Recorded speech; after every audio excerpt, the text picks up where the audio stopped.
Good morning, everybody. About to kick this thing back off. Sorry about it last night. Yeah, Saturday night. Yeah, it just wasn't happening.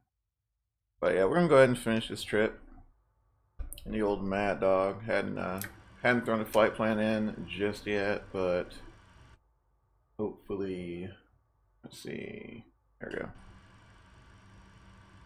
Hopefully, GSX will play nice this time and won't blow up our stream. So, without further ado, let's go ahead and get right into it. 836 right. Alright. And they did push out an update yesterday, actually, for those of you who already own this lovely gem. Really didn't fix much, or a couple little. I know the biggest, seems like the biggest updates was on the FXX side. So those of you who have FXX, they just sent you a ginormous awesome update. So, and yeah, excuse me, coffee hadn't kicked in yet, so I'm having to go back in here. I was like, wait, is that the right one? Is that the right one?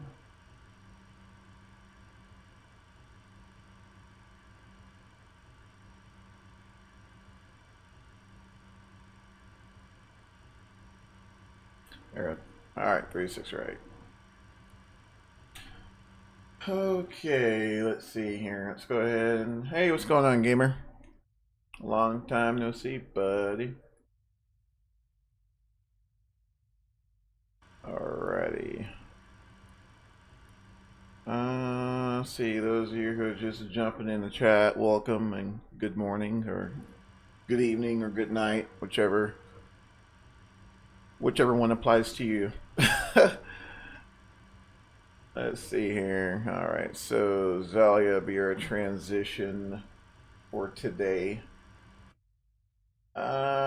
Let's see here, and like I said, we're heading to Gulfport, Mississippi. Got a little weather down there, so I kind of wanted to showcase the Cherry Glass. So hopefully we get out of here in time to encounter some weather phenomenon that will show us this whole True Glass thing and see what it's all about. Apparently, it was a module from TFDI. And let's see, flight plan. Give me 1 second, sir. And route. And whoops. I'll throw it in the description for you, sir. 1 second here.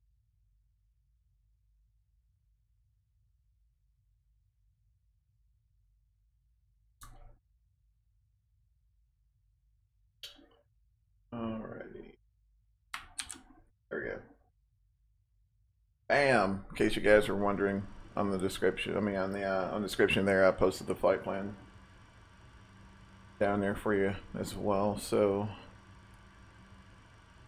let's see, Sawmill and then HRV, right, then direct GPT. Actually, it's fairly simple. It's not much in between Gulfport and Dallas, so pretty simple. And should be just a little simple ILS approach into there. Trying to figure out to push back. Can't get it to stop after it starts. Begin to my flag. Gotta go. Alright, bud. We'll see, man. Let's see. Figure out the pushback. Can't get it to stop after it starts. Let's see. Are you using the pushback from the built-in pushback system that comes with the Mad Dog, or are you using GSX?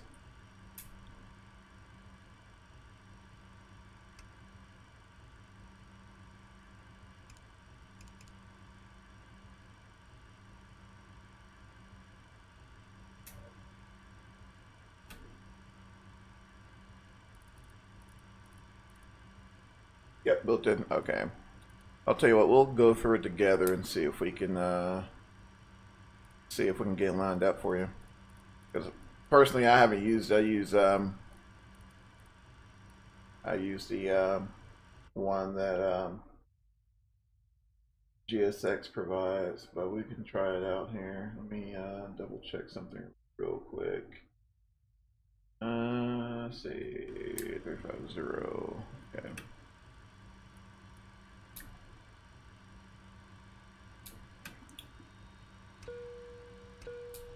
The APU going. I think that's fired up, so we'll go ahead and connect that. Go ahead and throw this on. There we go. Alright, and everything else looks about right for now. Let's see. Boarding American. Alright, let's see. I know the last I checked, the built-in seems. What do you want? Number operates jetway. That's already working. Let's see. Last I checked, the built-in seems to have worked. Seems to work pretty good. We'll open cabin door. Oh my gosh, GSX, I get it. Okay.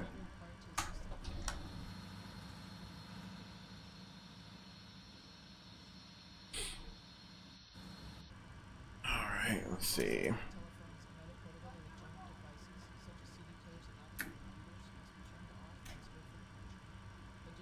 Alright, get boarded real quick and we'll get out of here.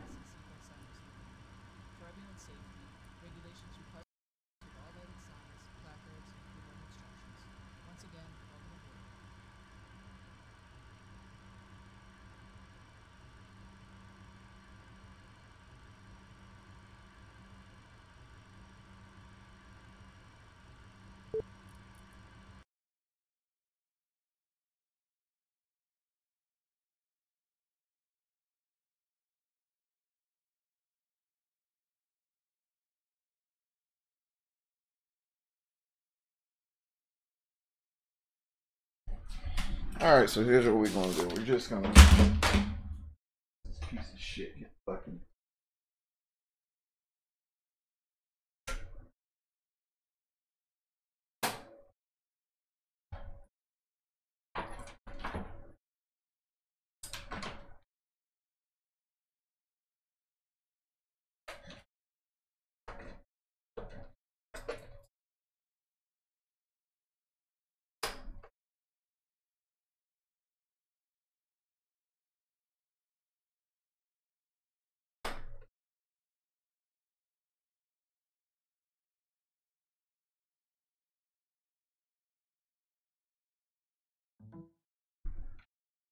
oh.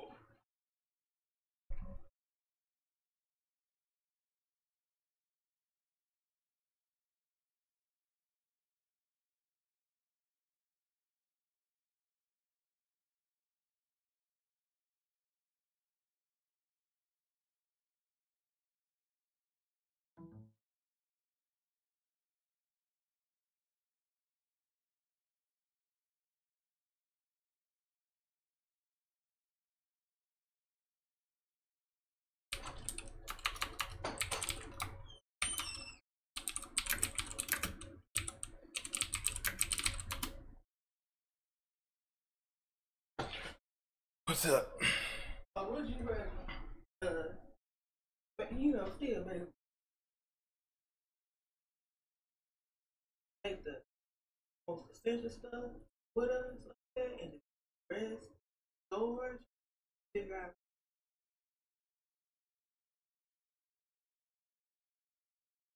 I'm thinking about it here in a minute.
Whoa. Okay. All right, guys. Sorry about that. Yeah. All right. Cool.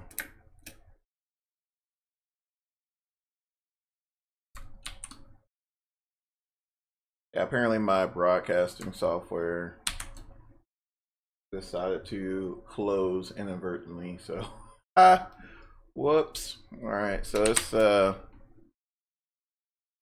which caused me to have to like completely restart everything. So, threw up a little filler there, but without further ado, we'll go ahead and there we go. All right, looks like should be lined up now. So, all right. So, in case you guys hadn't brought in cold and dark, in the previous video, I went ahead and I did a cold and dark startup, but since yeah, so we're gonna do it again. So we'll go ahead and bring the batteries online there. And set our power selector to external power. Go ahead and configure up our audio panel. Get that turned up. Press that in. And go ahead and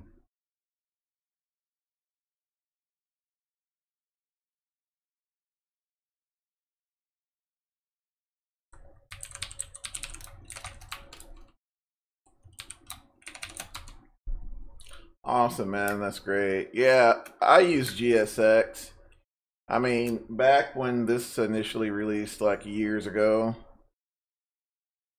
I mean, there was really, there wasn't GSX, so we kind of had to make do, but they did us a favor by implementing a little pushback module in there. But nowadays, I mean, you really don't need it. Really don't need it. All right, so now we got this back up. While I'm thinking about it. And of course, when you come up from a cold and dark situation, you have to bring up your brightness as well. On the bottom of your navigation display here, be sure you turn this guy up here. Otherwise, you will not see your weather, and you'll think something's wrong. You'll think something's wrong with it, but it's not. It's just you don't have that turned up. So, and we'll uncage this guy, bring that back online. My weather, all right. Hopefully my weather's good. Hopefully. Alrighty, so go ahead and set a reference airport up to DFW. Just be careful, GSX. I don't know. I tried the Airbus with the new update this morning, and it worked just fine. So I don't know if it's how it interfaces with the MD-80 or what, but just double check that, just to be on the safe side.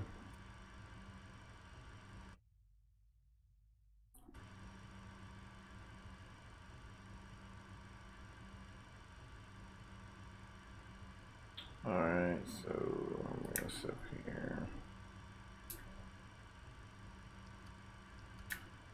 Double check the emergency lights. PA and emergency light test. Emergency lights okay.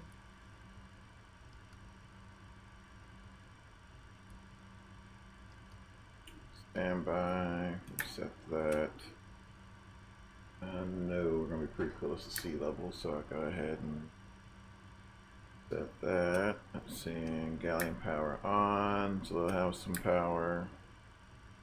And we'll go ahead and start boarding, so.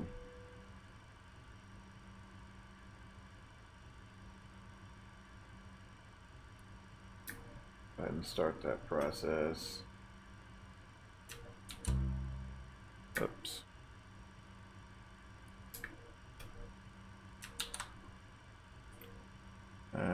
Let's see, start boarding.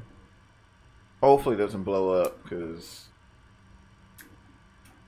I know I've been having some issues with my GSX, but it's like it's starting up fine. So Alrighty, for cabin door. So I gotta go ahead and open that dude. Bam, there you go.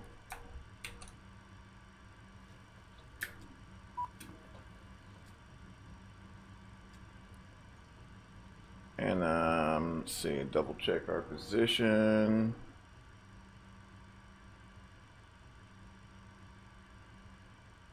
Yeah, I don't know what's been going on lately. I've just been having a lot of issues with like YouTube dropping connection with my broadcasting software and all that fun stuff. So I don't know. Maybe it's, I don't know.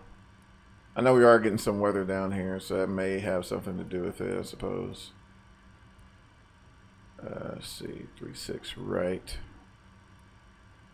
There, I think we're doing this guy here, there, and then we're going to be going direct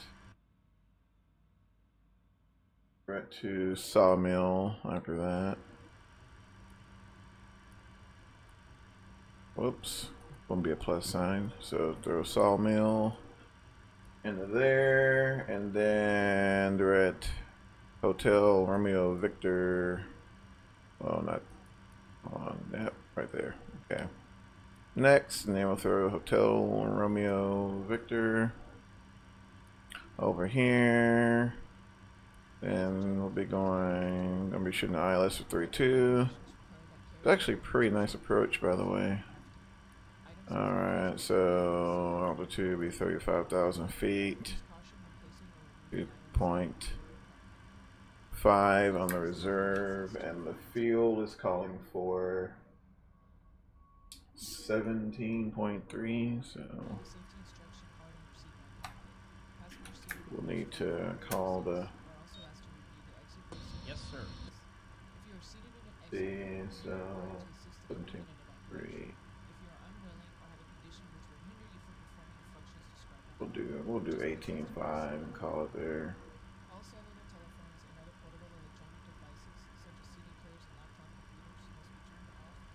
550. Yeah, let's go up to 87. Set that, let it refuel.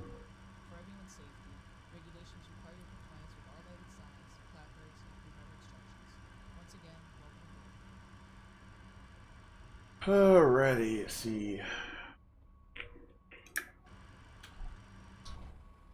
Double check, make sure the boarding process is going okay.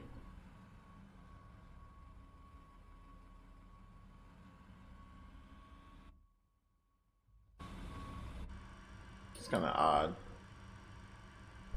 Yeah, I'm sure somebody will release a better config file than what's in there right now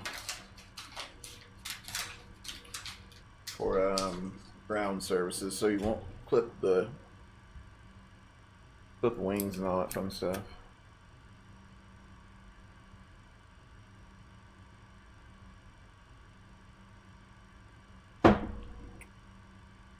I did notice, I don't know if it's just me.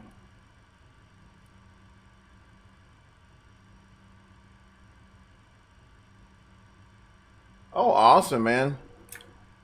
Yeah, I myself will be there as well, so hopefully we'll see you there.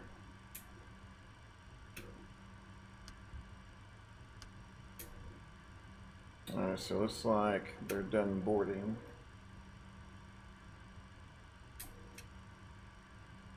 Alright, this is done there, so oop, there we go. So it's saying 27, so we'll set that for 155.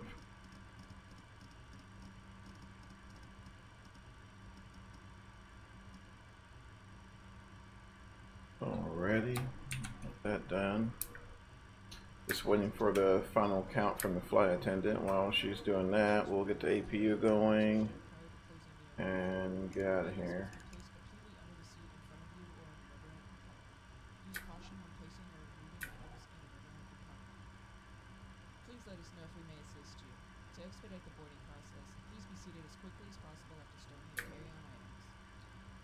to review the safety instructions. 30. Are also asked to review the exit row seating requirements. Let me double check the METAR for Kilo Golf Papa Tango. The alternative 3024.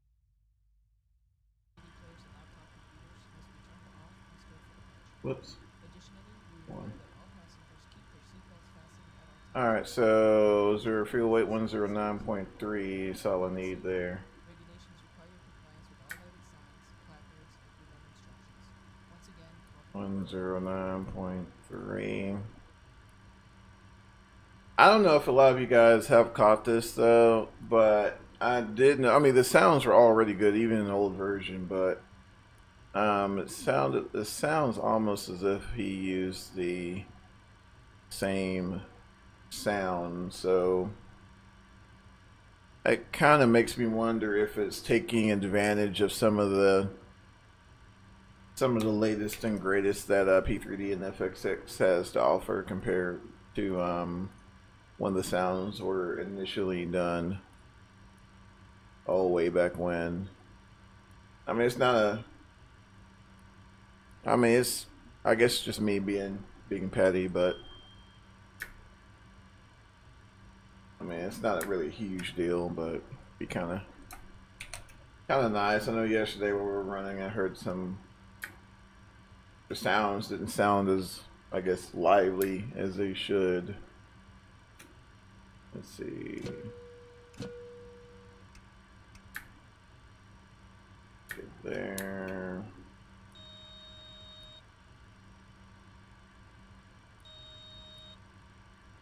Yes, sir. You are clear to disconnect. Thanks.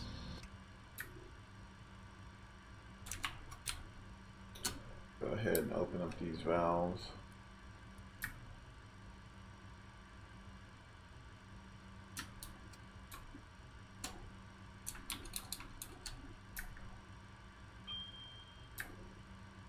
Hello? Hi there. It's a little chilly back here. Can we have some warm air, please? There you go. Stop complaining.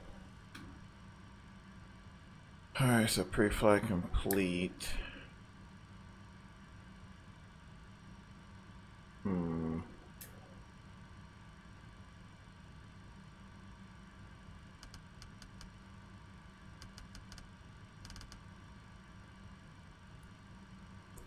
Double check, make sure everything's in there.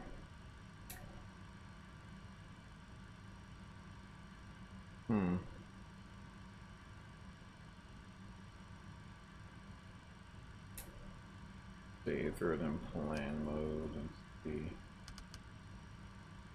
There we go.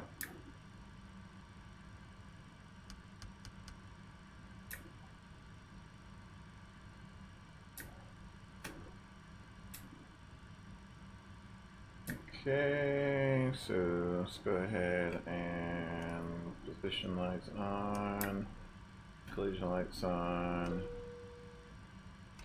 seatbelt signs on. So we don't have a ground crew, we'll have to jump out here and do it ourselves, make sure everything was clear back there. Alright, cool. Looking good. Jump over to our FO panel.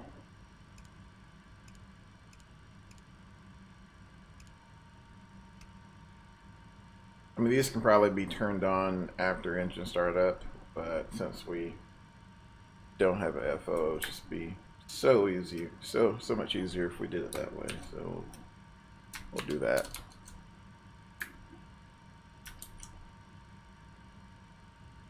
Nope, did not request boarding. Reset that. Alright, give me a pushback and departure. And we'll, I think it'll be to the left, I think.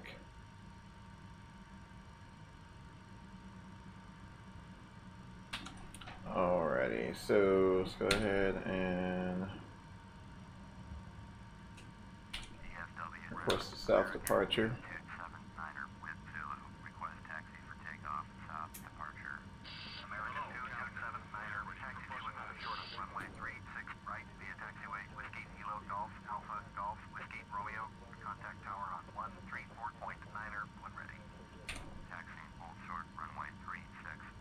Okay, turn on progressive taxi.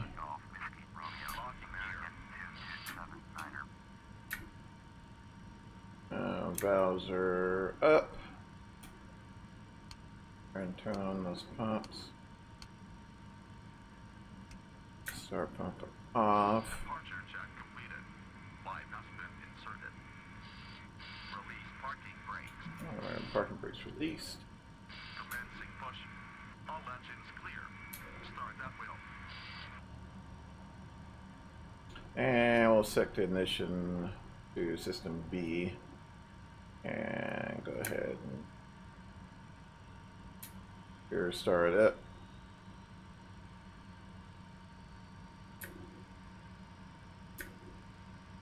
I know what I did. Go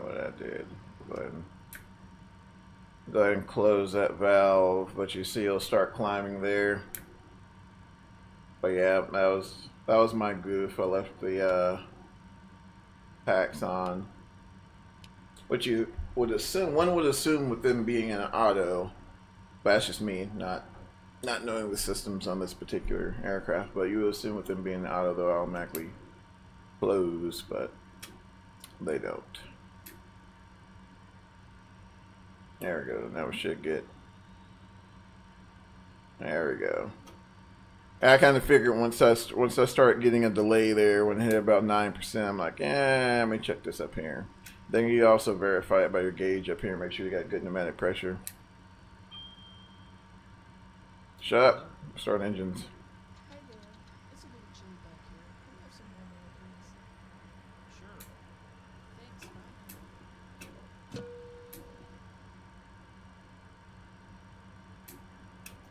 bye. Alright, looks like we got a good start up there, number 2. So we'll close the start valve there. Then you can verify, make sure your generators are putting out on this, on your voltage meter. So now we'll make sure we're clear on the left, and we'll go ahead and start that left engine up. Once again, we're looking for that magic 22-23%. Parking brakes. Yeah, parking reset. 19%.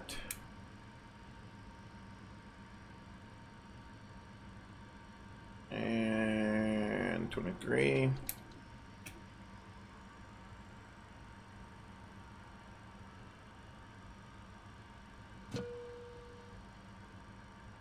There we go.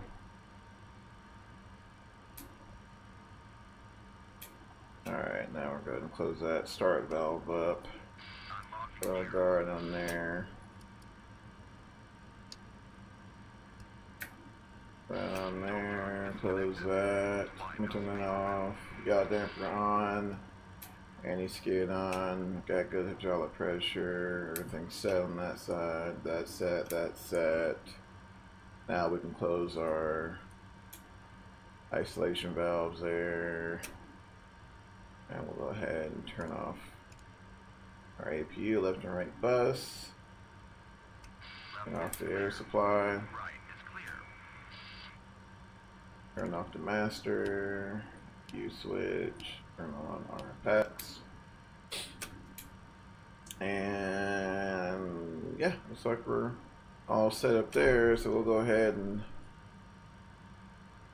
get our trim set up. While we're doing that, reach over here and set flaps 15.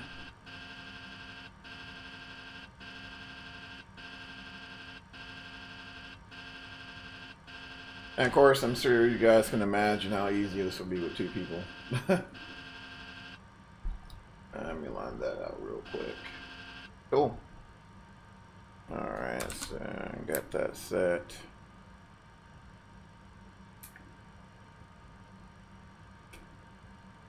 Are they done? Okay, good. Alrighty. Whoops. Alright, go ahead and turn on that nose light and we are ready to go. Yeah, I just barely cracked the throttles there.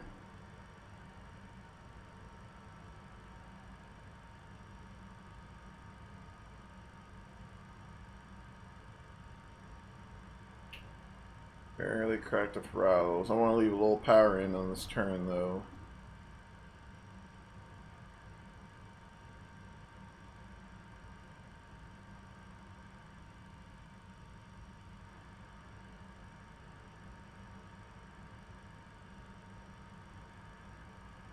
And like I said, it is raining. It is supposed to be raining down there in South Mississippi, so we'll see.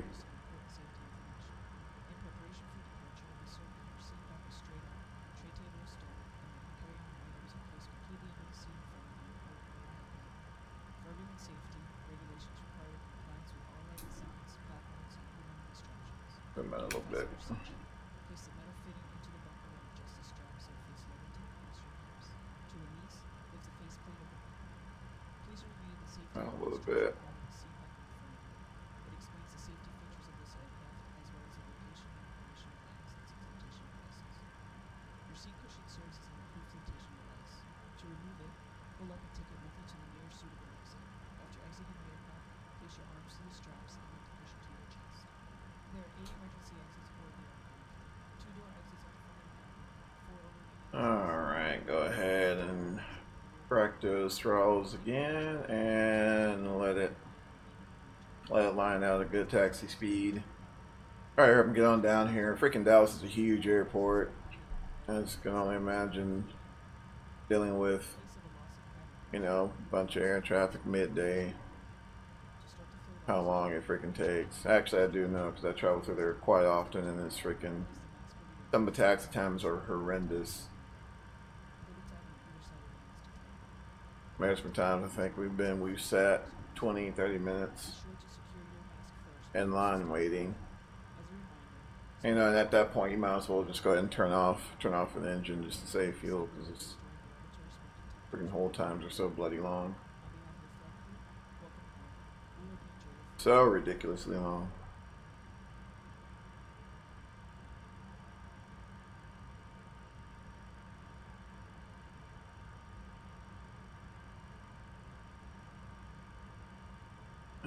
Bump it just a little bit. I saw they released some aftermarket textures on Sim Market, I think, for like $10, which, quite honestly, and I'm sure you know a lot of those who know the Mad Dog from a lot of the legacy carriers in the U.S. I mean, really, just American, what is it, American, Delta, and Allegiant, which I don't even know if Allegiant's still running them because I think they got a bunch of buses now in their fleet, so I don't even know if they're still running them. So I mean as long as I got those, which you know we do, I mean I'm quite content. I know there are some fantastic European paint schemes out there for it.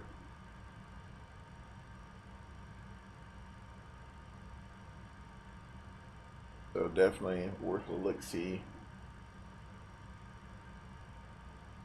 The old SAS, Alitalia, bunch of others there.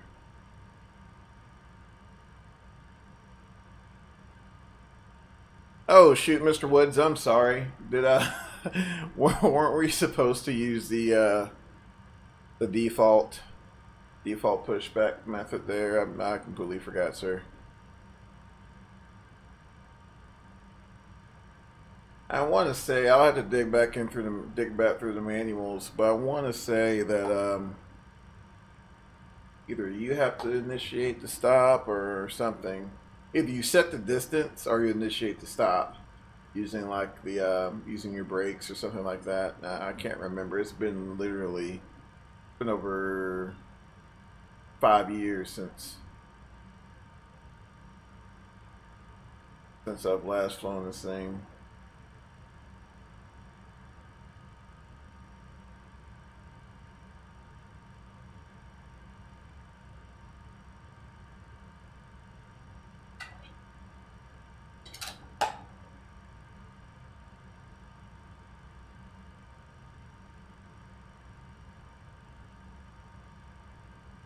And of course, you know, me trolling through the forums, Absim, going through the forum just to kind of see what other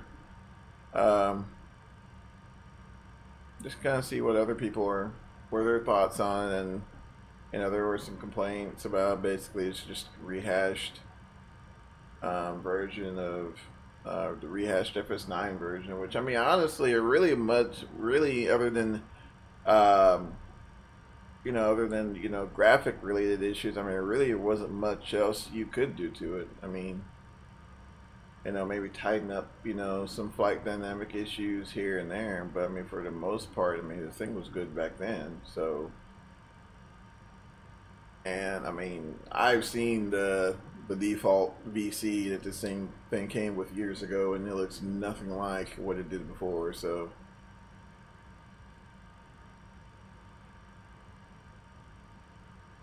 I don't know, I guess.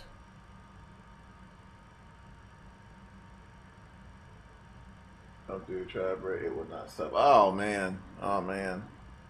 Yeah, I'll have to dig through the mail in here once we take off and see, because I remember browsing through it when I first downloaded this thing, and it looked fairly intuitive, but then again, might be something that might be a bug or something they'll have to address in the back end, you know.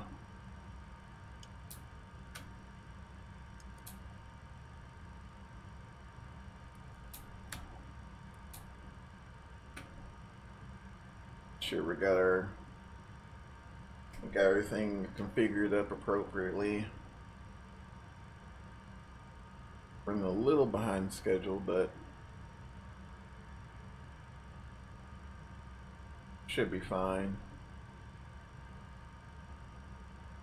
At least I say that. It's like a ginormous, and yes, that is a word, a ginormous frontal system that's sweeping through the southeast right now. So, like, I want to get some weather, but I don't want to get get tossed all over the place either.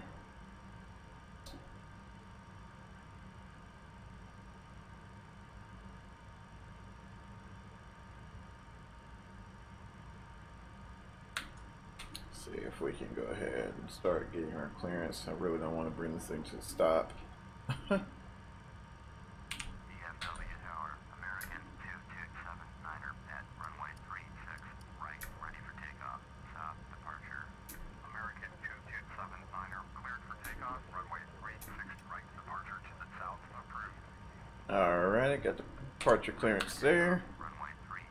Like I said, we're gonna try to do a rolling stop here, so bear with me. This may or may not come out as pretty as I want it.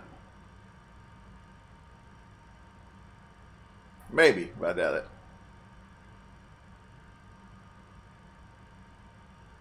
I doubt it there. Let's see. Alright, so go ahead and call takeoff. Oh my gosh. Now there used to be a selection in the load manager. You can choose whether or not you wanted the model equipped with the auto brake, but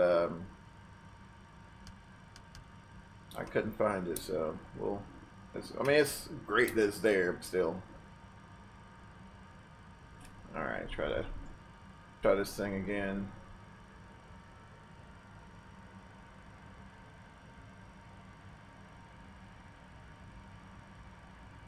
And reach over there and hit that. Takeoff thrust set. Kind of keep an eye on those engine parameters. Clear. Alright, so clamp is there. 80 knots, cross check. I don't know if you guys noticed that. As soon as it hit clamp, it kind of fell off a little bit, but keep your hands on the throttles there. V1, rotate.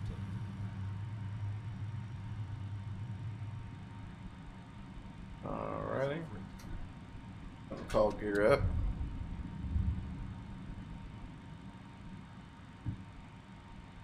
American 227 Gear up, Niner, you are lights leaving out. my airspace. Frequency change approved. Alrighty. I'll gear up there. Go ahead and give it that iconic attitude on takeoff. Alrighty, so I'll go ahead and arm that VNav. Drop that nose just a little bit. Alright, picked up that turn, so we're going to go ahead and start that turn.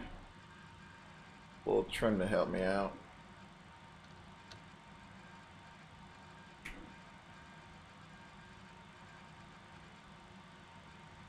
And yes, it is a little sluggish at these low speeds here with those control tabs, so I may have to crank the wheel over a little more than usual to get the airplane to do what you want it to do. Bring in those slats there. Slats retracted.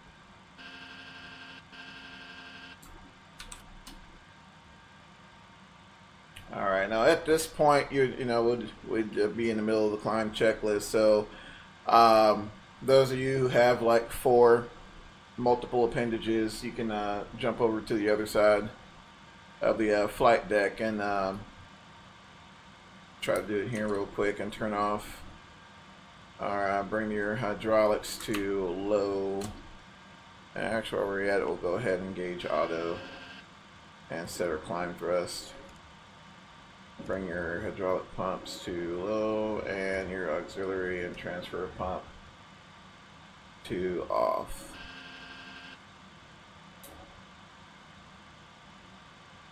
I mean, at first it sounds kind of weird, like why in the heck would you want to turn those off? But I mean, when you think about it, you really don't need them, you know. When you think about the fact that you're not directly controlling the ailerons, you know, just some small tabs there, so it doesn't take as much mechanical effort to accomplish that task. So, oh shoot, let's go ahead and lock that door.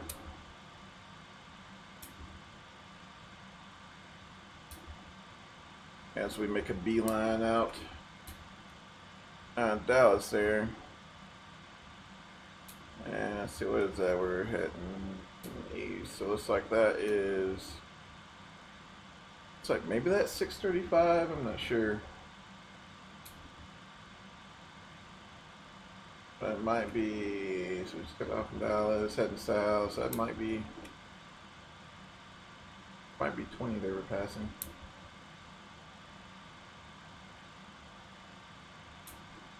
Alright, double check our pressurization to make sure the cabin is climbing nicely.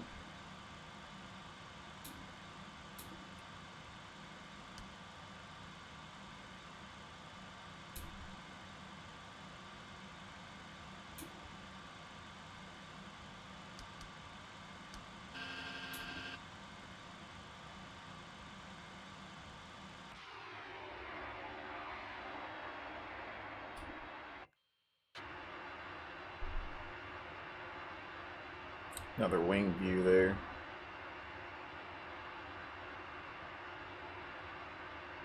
I was also kind of going through forums and like people were complaining that the textures were bad. I mean, I don't know. I don't know. I mean, I guess everyone's idea of good textures are different. So I mean, that's understandable. But I mean, I wouldn't say they're. I mean, they might not be good, but they're definitely not the worst. So I don't know. I don't get that. And maybe you guys can post your thoughts in the chat or in the comments, whichever is what do you guys think? Because I mean, personally, I mean, I think they look all right, you know.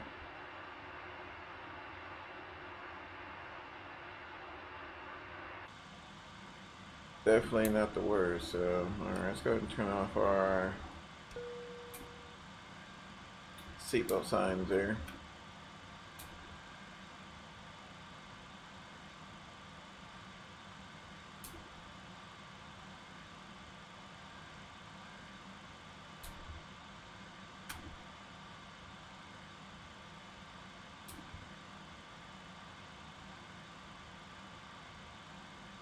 But yeah, going back to that update that was released yesterday for this guy, apparently it fixes a few issues with the brakes for FXX users and some other stuff as well. Have to go back and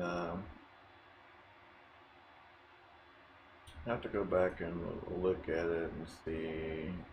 Yeah, so yes, a brand new installer. Let's see.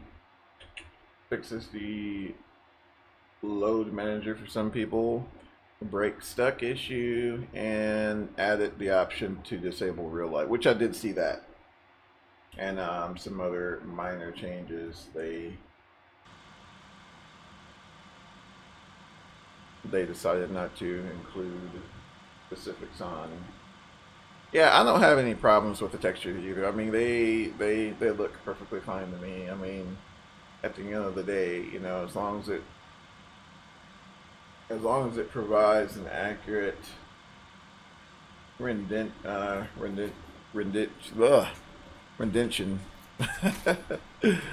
of said airplane, I mean, I'm fine.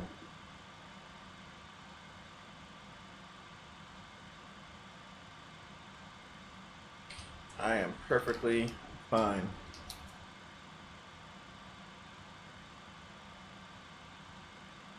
But I mean, you know, we know how that goes. You can't please them all.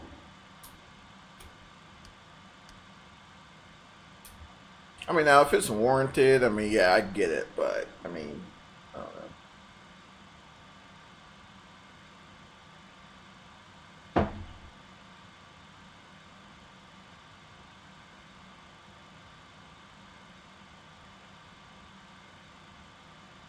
Totally get it. Alright, coming out at 18,000 feet, so we'll set that to 2992.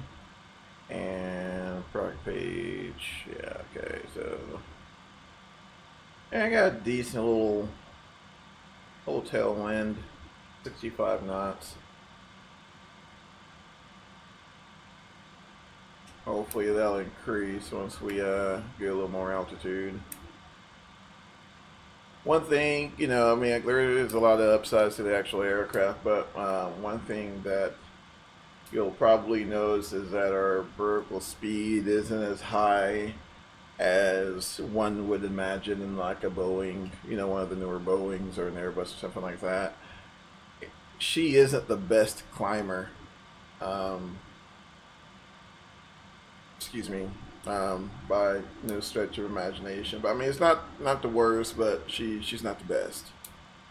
So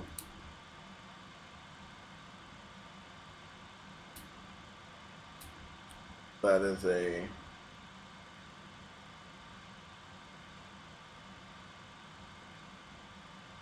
good. Oh wow, yeah, that was when I'm glad you brought that. That was actually when he brought. I guess he released an update for FXX, and a lot of people bought it. I decided to hold off because I remember hearing rumors, quote unquote, of this version releasing. So I was like, I'm gonna wait and see what happens. I mean, we've been, like I said, we've been needing a new MD-80 for a while, so I was like, I'm gonna hold off, see what happens, and maybe they'll release it, maybe they won't, and if not, I'll give that other one a try. But I'm glad they did. Glad they did. But I did take the Airbus up earlier today, and I mean she's solid. This is solid as ever. And one thing I will give FS Labs on, other than the whole DRM deal. I mean, we all know what happened with that, but I mean, just the sounds and the atmosphere on the flight deck is just solid. I mean, it's solid. And I think they've even made some improvements. I mean, you can hear, you know, some of the hydraulic pumps, you know, mixed in with the avionics fans, and I mean, they I can't complain. I mean, I'm trying to think of anything that I had problems with this morning, and I absolutely had no issues with it running at all. So hats off to Flight Sim Labs. You know, I mean, we all make mistakes. And hopefully they learn from theirs. I mean, you know, piracy is a terrible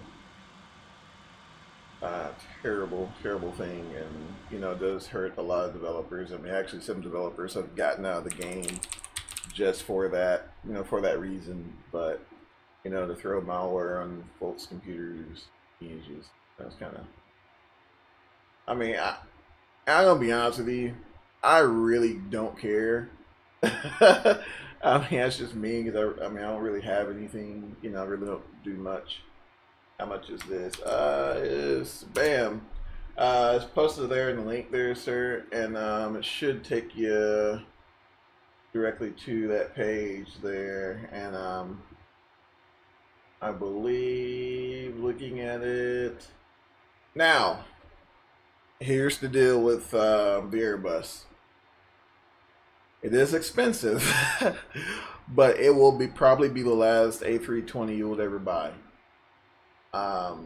Right now for P3D version 4, it's running about 140 bucks. So not gonna lie, it's expensive. I mean, I'm just gonna say I had it, you know, I'm just gonna, the reality is it's just freaking expensive. But once again, you know, it'll probably be the last A320 you'd ever buy, you know, barring any upgrades or things like that. Now the FXX version, it runs $99.95. Now, you didn't hear this from me, but just to tell you what I did, I went ahead and bought the P3D. How did I do it? No, I bought the FXX version. I digress. I'm sorry. I think what I did, I got the version 3 version when it was a little cheaper. And then once they rolled out, it was like a little promotion or whatever they ran, but I got it when it was a little cheaper. And you kind of got grandfathered in when they released version 4. So that kind of helped a little bit. But even then, it was like 89 bucks. I mean, it was almost, it was around like either 89, 100 bucks, something like that. But I mean, it was still pricey. But that kind of, that lessened the blow a little bit, because trying to justify 140 bucks for, you know, for aircraft simulation on flight sim is a little hard to justify, you know, for those of us who are married and have wives and or significant others, and trying to explain that. But you know, so it's a tough pill to swallow, but I mean, it's another one. I mean, it's just, everything is, you know, simulation wise, everything is there. I mean, if you want, you know, if you want the closest rendition of a, you know, if you want a close simulation of a A320, all right, bud, take care, man. Have a good rest of your Sunday. But it is an awesome simulation of A320. So yeah, check it out, you know. And let's see, while we're on that subject, TFDI, you know, they have their 717. So I mean, just an awesome complement of McDonnell Douglas airplanes. I mean, 717's a fun one. I was having, the only thing is, I mean, it's one can only assume it's associated with FADEC, but you know, it's a little laggy on the throttle response. But you know, I'm like, well, maybe it's just because you know it's a FADEC equipped airplane. I'm not sure, but I think they're working on the version 1.1 here shortly, so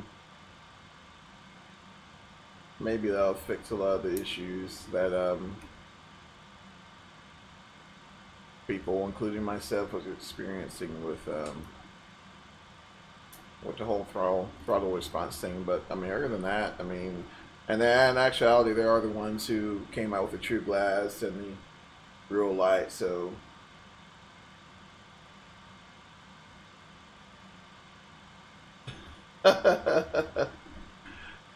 Yeah, yeah. I mean, I do as well.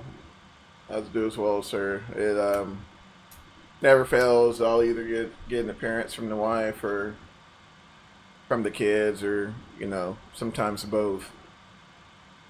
And you know, it's like, you seriously spent $100 on some software? Yes, I did. I mean, it's a hobby, and all hobbies are expensive, you know, right? So I mean, even I remember, you know, a couple years back, you know, I was kind of dabbling in the RC cars, and I mean, good night, you know, if you get a good setup, you know, you're talking about $400 some for the setup, and then plus, you know, tires, you spend like $20, you know, $20 for a set of tires, you know, on a good day, and then you got to have, you know, different set of tires for, you know, depending on the soil, and so, you know, you're in $80 worth of tires, and then, you know, LiPo batteries, and, you know, shocks, and you gotta get upgrades, you know, so it's like $100 for shocks, and yeah, so I mean, it can easily wind up to be, you know, $1,000 for quote unquote a toy truck. So, you know, it's the same thing here. I mean, you know, it's, you know, these aircraft, they take a lot of time and effort to develop, and you know, you want the developers to be compensated for their time. You know, otherwise, I mean, we, you know, really wouldn't have much of a, you know, have much to choose from. You know, I mean, there's some, you know, there's some industries, or you know, some industries as far as, you know, simulations are concerned, they're kind of struggling. I was kind of looking at like train simulations and stuff like that. You know, I got Train Sim World, which, yeah, you know, whatever. But you know, then there's another one called Run 8, and so it's like $50 just for the base game, and then, you know, just to get different, you know, different cars in the game, or you know, different box cars in the game, it's like 30, 20, and $30 here. And then, you know, just nickel and dime you to death, and then before you know it, you're in the thing, you know, $200. You know, it's, yeah. You know, this, you know, you buy the game, you know, depending if you get P3D, $50, $60 or whatever, depending on what license you choose to purchase. You know, and then, you know, find your favorite aircraft. And I mean, I'm not knocking the freeware community as well. I mean, because there's still quite a few freeware developers out there. So, you know, but I mean, it's kind of sad to admit, but I haven't really used a freeware aircraft in quite some time, because these, I mean, when you got development houses like, you know, PMDG, TFDI, FlyTheMaddog, Flight One, and you know, $60, you have yourself a good simulation of an aircraft that you put hundreds of hours into. You know, and you're kind of browsing through. Now it's like, I mean, browsing through the, you know, the files in the AbSim or whatever. You know, it's kind of hard to download something, you know, freeware. You know, it's almost like now you feel like you have to pay for it to support the author. So, let's see, yeah, that's Mr. Woods. That is the that's been my kind of logic here lately. You know, just kind of sticking with flight simming, and you know, leave it at that. Because when you start, you know, when you start getting in trouble, when you start having like multiple hobbies, and you know, each one kind of, you know, have to develop a budget for. And good grief, you know, just I mean, it's tough, you know. I mean, those single days are over. You know, they're good while they're lasted, but they're over. So, you know, I'll stick to my flight sims, and we'll leave it at that. But speaking of flight sims, I know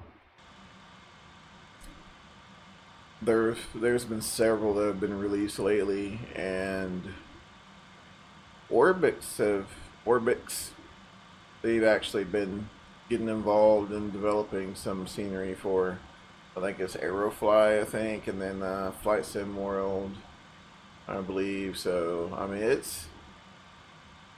the genre is growing, which this is what I love about it. You know, it seems that I was a little concerned. I mean, I've been in the flight simming world for about, wow, it's been close to 20 years now.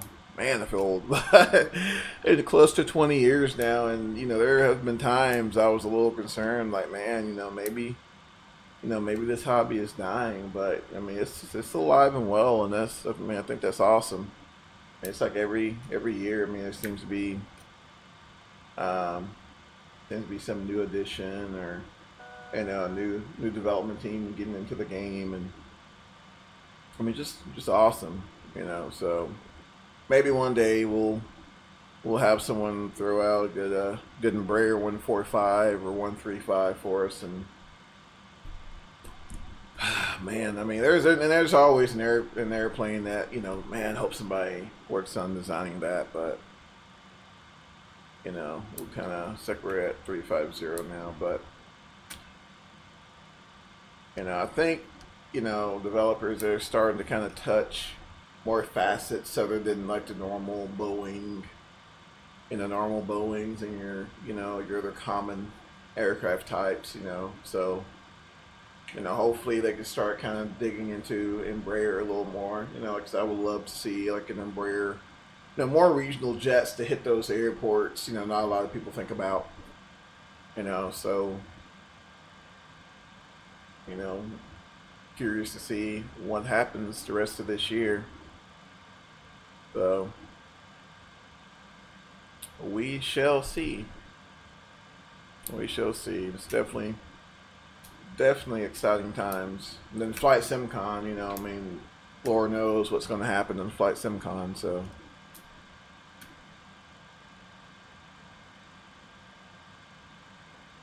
I was coming to Flight SimCon. Absolutely, Mr. Woods, you're absolutely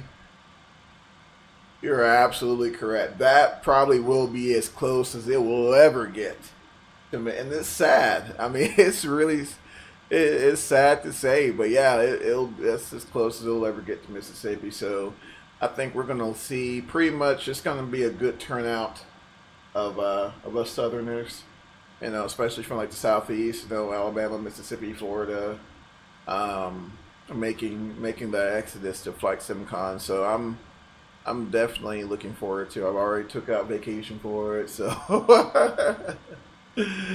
so yeah, it's, you know, I'm looking forward to it. Yeah, I know there's gonna be huge some big news coming out of Flight SimCon this year. It's got that itch, so it's gonna be nice. Alright, that's it. Well, we'll go ahead and turn our ignition selector switch back to off. Try not to burn up those igniters.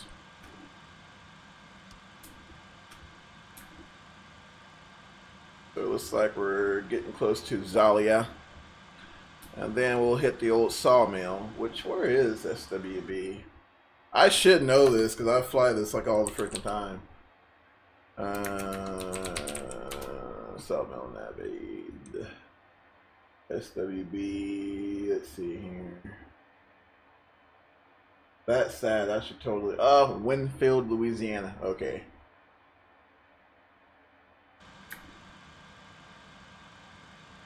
I know it was like somewhere kind of close to between Louisiana and Mississippi. Mississippi, but I just wasn't sure exactly where the nav-aid was. But yeah, it should be right now the weather in Gulfport. Let's see. Right now, let's see, METAR is reading 4 statute miles, light rain, a little mist.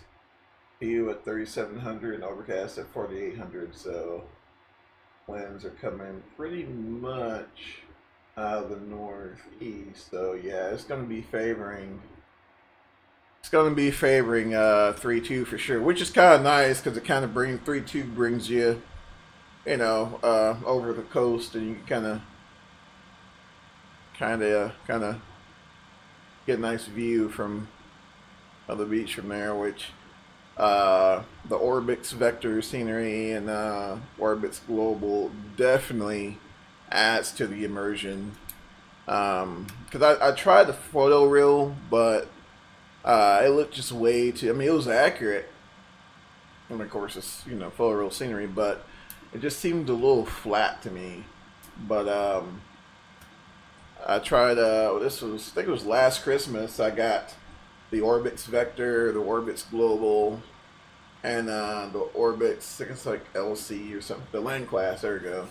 And man, I'm super impressed, especially, you know, because honestly I stay more, you know, as far as flying wise, I tend to kind of stay around the southeast. So, you know, like area like Louisiana, you can kind of see the bayous, and especially like coming into like New Orleans, you can kind of see the bayous and stuff around there. So, I mean, it's, you know, kind of, I mean, I'm sure it's not just accurate down to the meter, but I mean, it's pretty close. At least gives you a plausible experience, you know. So, and I'm sure when you get to like larger areas like around LA and stuff like that, I'm sure it only gets better. So, if you don't have it, definitely check it out because it's worth the money. Which is one of those deals as well. And it's a little pricey, especially if you buy it, you know, and it's not on sale.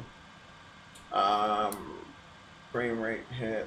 What's frame rate hit? Actually, little to none. I mean, honestly, I didn't have any.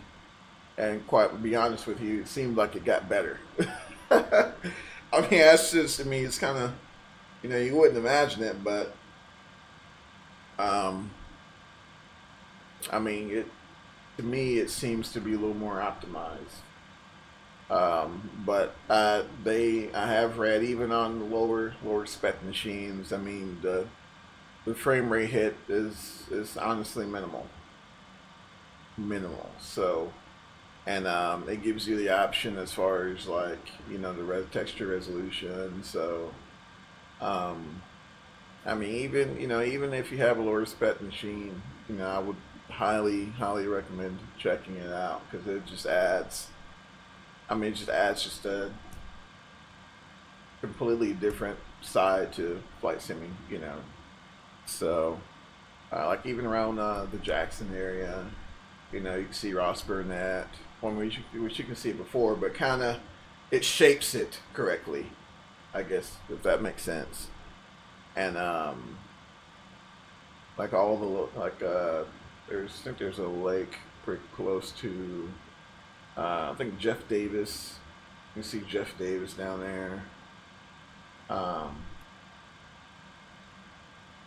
It's just, I mean, you just kind of, you know, especially like general aviation, you're kind of flying around, you know, like the Hattiesburg area and stuff like that, which is where I'm from.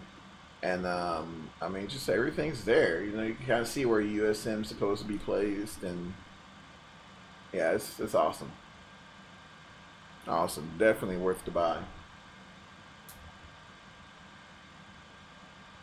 And really, like, I don't run a whole lot of add-ons on top of my sim. Really, the only thing you'll see me running is I run At the Sky Cloud Art, and Orbits, and it's works just fine for me.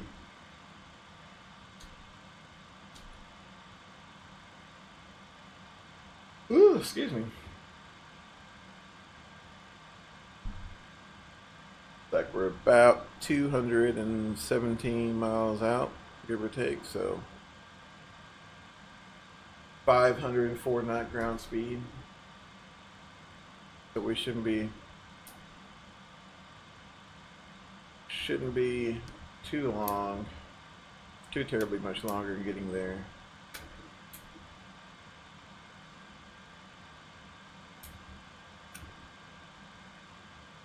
Everything's set there.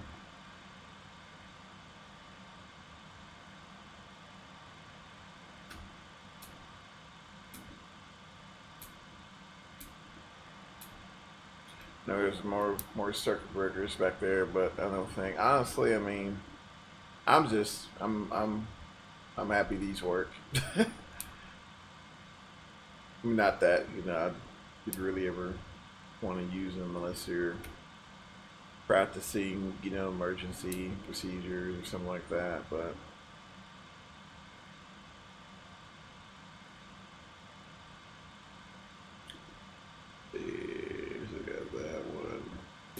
this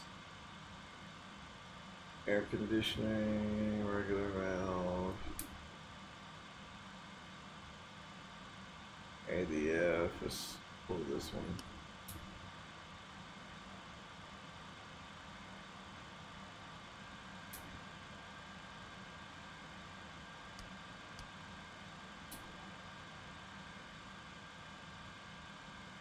ADF, show you have a.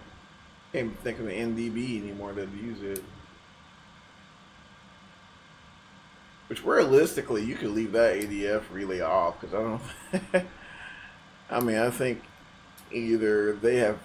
I think they've either decommissioned all of them, but I know they're in the process of decommissioning them. But so, I mean, you'd literally have to look for an NDB nowadays unless they're using it for like a marker beacon or something.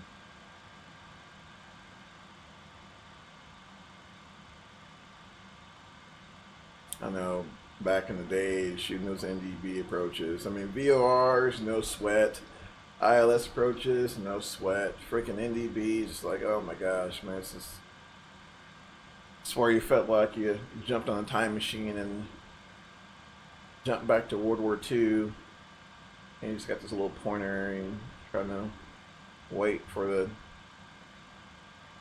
heads up and their tail to rise, and just. That's all I remember. Heads up, tails rise. That's all I remember. Or something like that. Heads up, tails out. I don't know. It's been like 2007, 8, 9, 10. Yeah, it's been close to 10 years.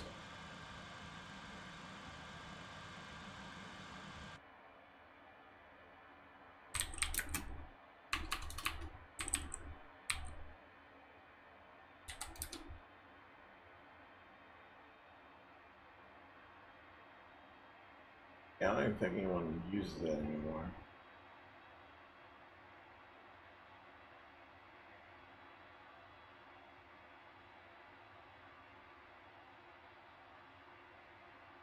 Yeah, one of the wooden poles of MDB. Wow. I had to look it up now, so. Have you tried the fuel planner? I have used the fuel planner a while back, and it's pretty accurate. I mean, as long as you enter, you know, as long as you get as much information as you possibly can into it, I mean, it's pretty accurate. Now, basically, your departure, arrival airport, and make sure you pull up like aviationweather.gov or something like that. Or even if, I know what I used to do, if you have Active Sky, you can set up a flight plan like within the simulator and import the PLN file into Active Sky, and it'll give you a complete breakdown of all your wins. So, or you know, you can also use like SimBrief or something like that, probably a little easier. And you can enter your cruise win for your flight level that you'll be at, and it's fairly accurate. You know, it's not going to be, you know, like dispatch level or whatever, but I mean it'll get you there with fuel to spare, and I mean pretty close to your reserve.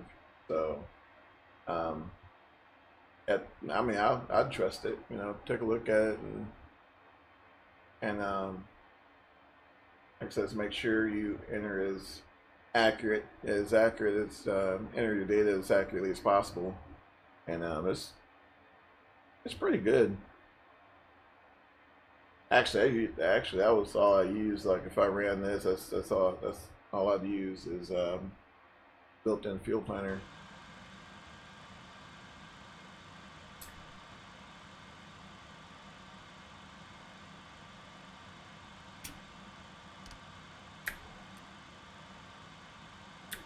All right, let's see what we got going on here. About 170 out.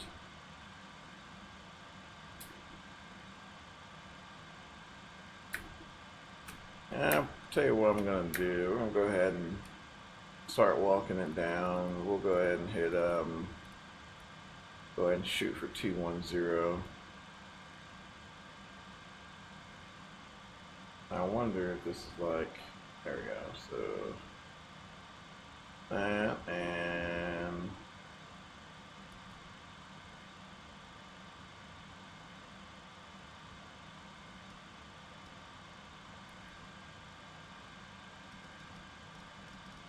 the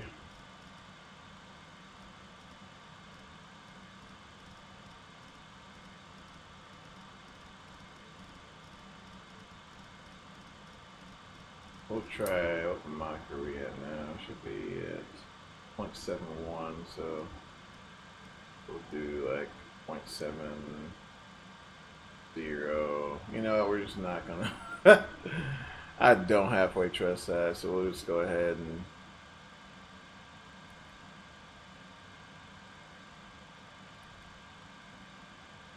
no, didn't want to arm that or whatever.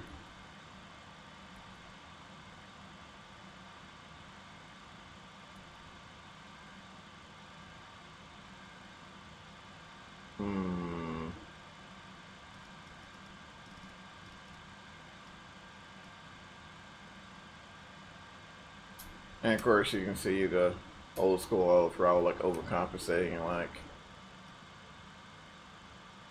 for both extremes like instantly, so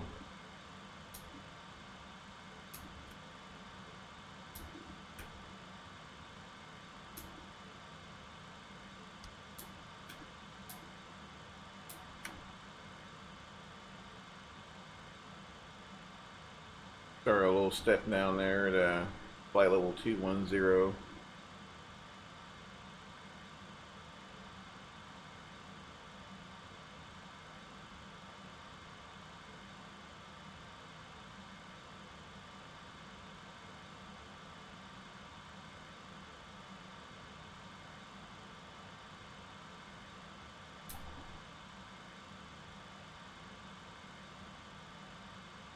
Do I need to enter all endpoints? It gives me a direct from one airport straight to.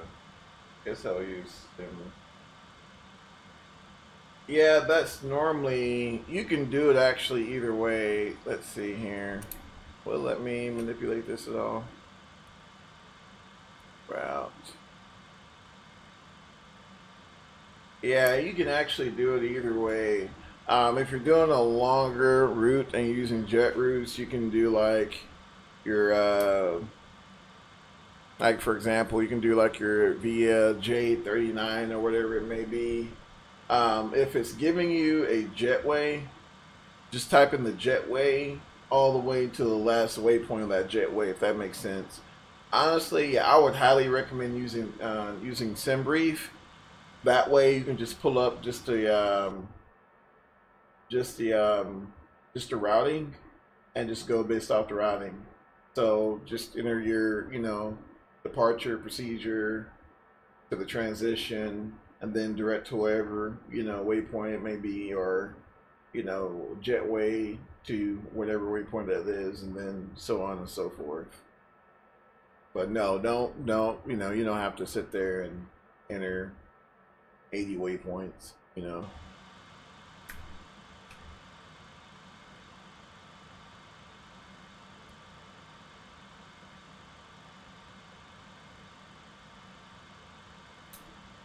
see. Let's go ahead and preview this real quick.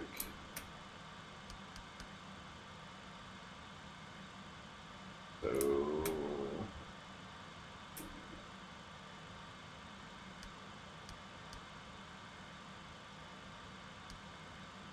HRV.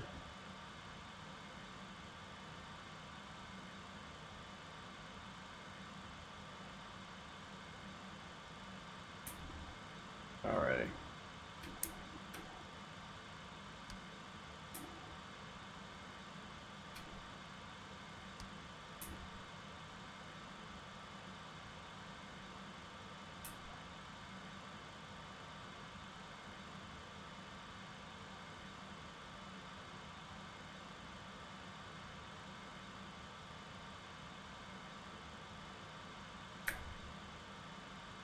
Alright, looks like we're getting pretty close to 21,000 there.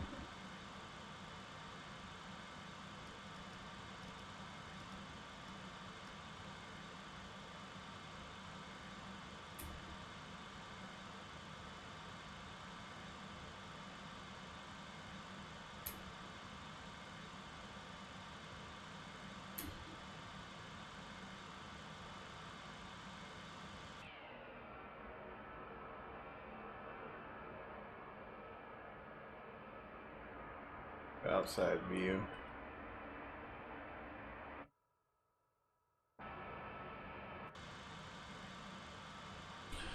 Oh man, do this and I guess we'll have a little rainy day barbecue. I don't know.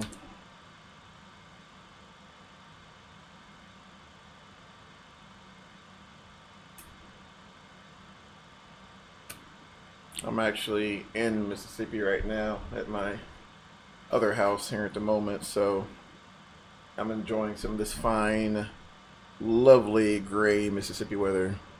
Wanted to squeeze a little fishing in, but I guess that's not going to happen either.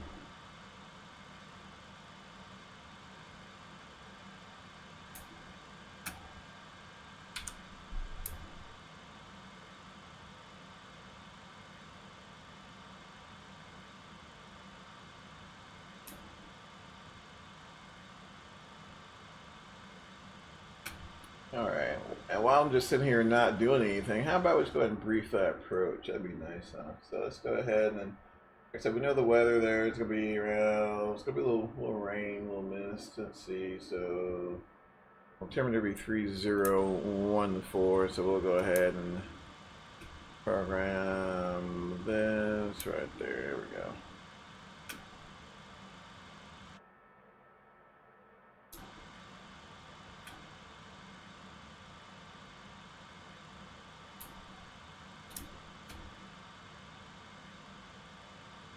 And let's see, we'll hit HRV. And the runway we're going to be aiming for is 32. So we'll go ahead and dial that in our nav1 here. The 108.30. And our frontal course would be tree. So let's go ahead and got that.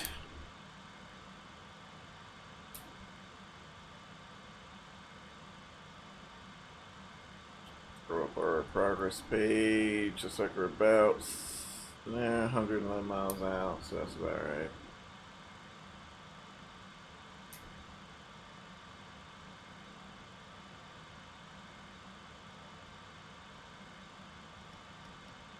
Go ahead and bump the speed up to 250.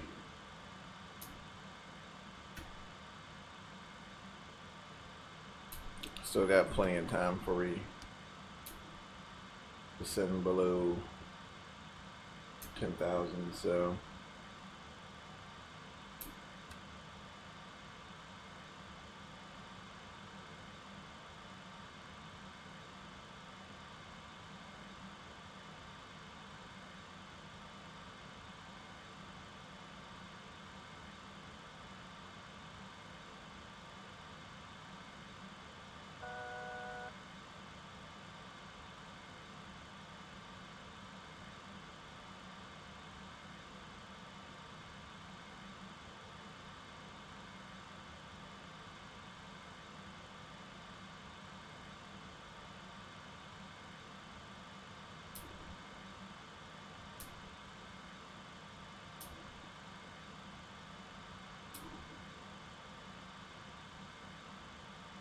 And look at our fuel temp there. It's around, getting pretty close to 0, so we'll just bump that fuel heat just like that. So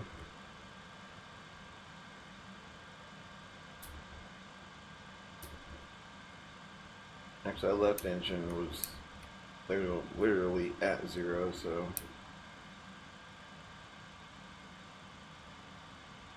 get a little bump.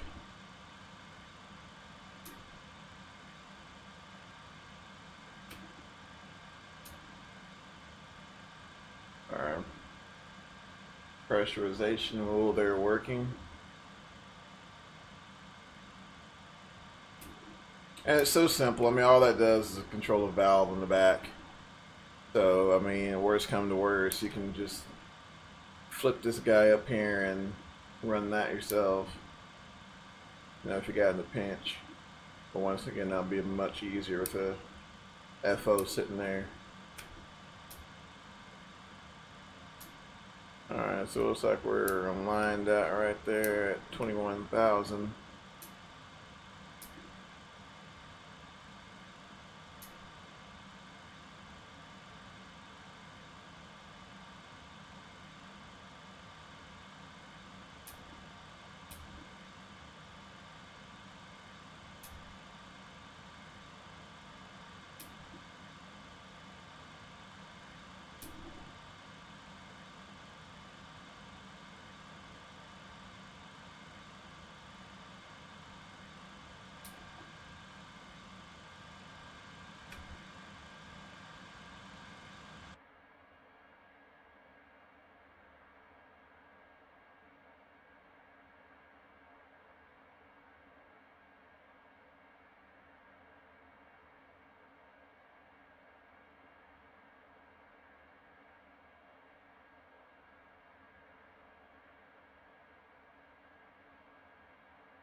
There we go.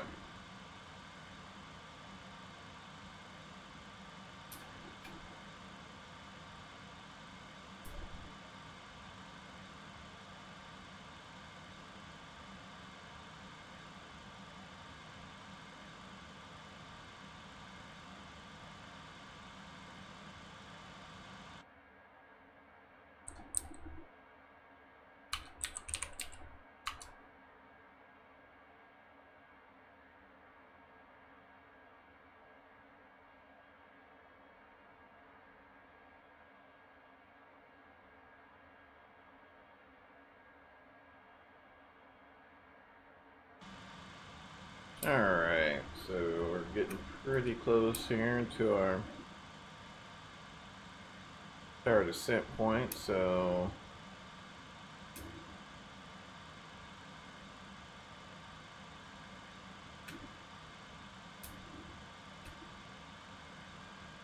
about 80 miles out.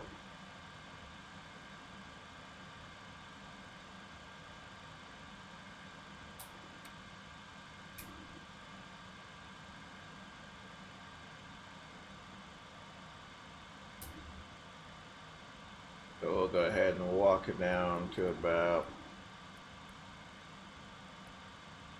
13,000 there.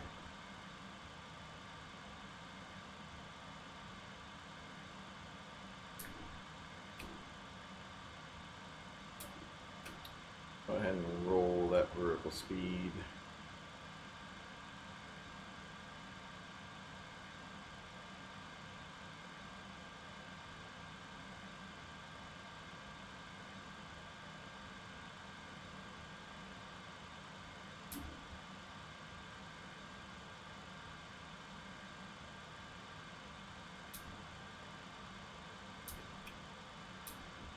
Go ahead and set that seatbelt sign, and everything else should be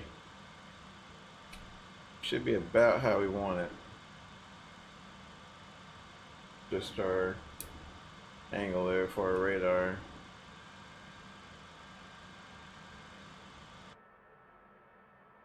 not getting any weather phenomenon here so far. Or heck, for all I know, it may have moved out already. And it's funny how it freaking works out, because if I'm looking for weather, you know, I'll just, you know, it'll be, you know, freaking Hurricane Harvey type, you know, scale weather. But if I'm trying to, I mean, if I'm not looking for it, you know, freaking, you know, end up hitting something crazy. But, you know, if I am looking for it, it's like nowhere to be found, or I don't know, it's crazy.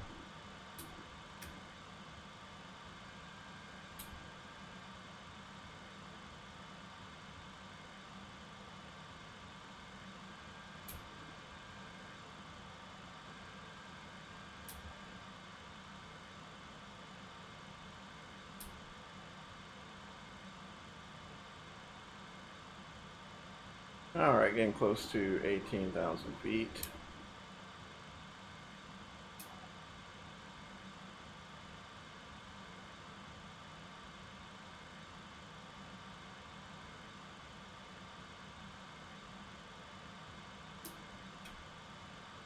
Although, for going back to, now that we're kind of somehow inadvertently got on the subject of hurricanes, if we did have a decent C-130 sim, would be kind of nice to, you know, pull up the historic weather and just to see, you know,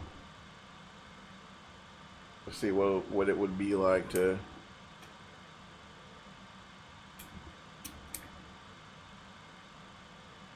fly through one of those things.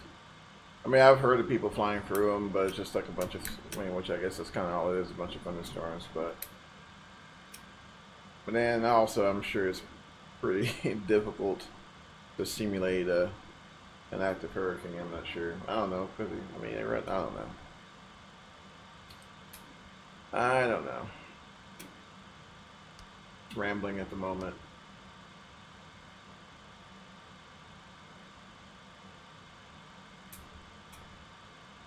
Alright, coming out 16,000 there. Got our altimeter updated to 3010. And according to that approach, the ILS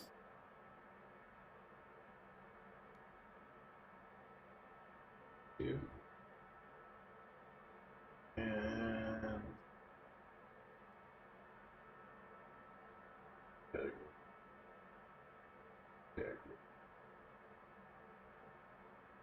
that'll be 200. Cool.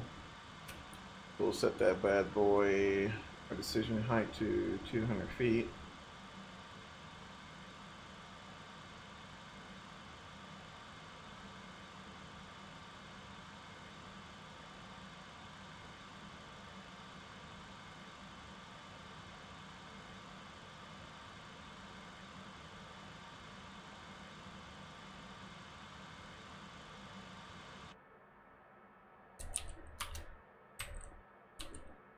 And guys, I'm really sorry for my keyboard.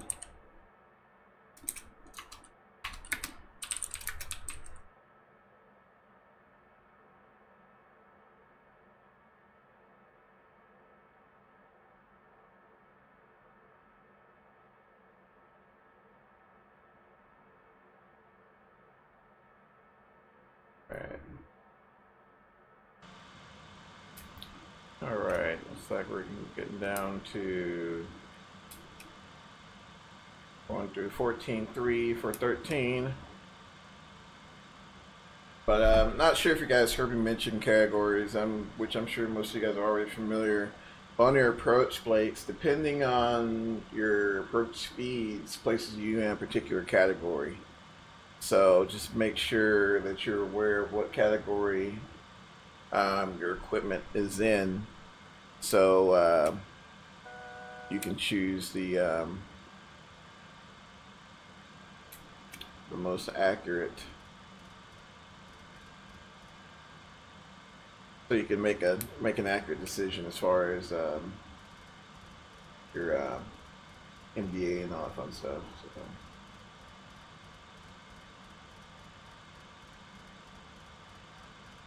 Oh, I forgot to hit the hardware acceleration. That's my fault. That's fine.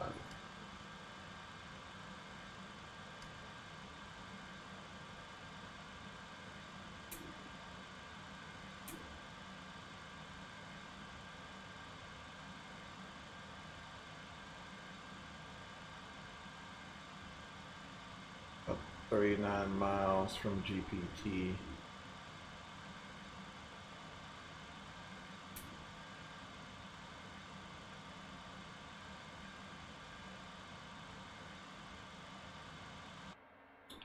Let me get updated.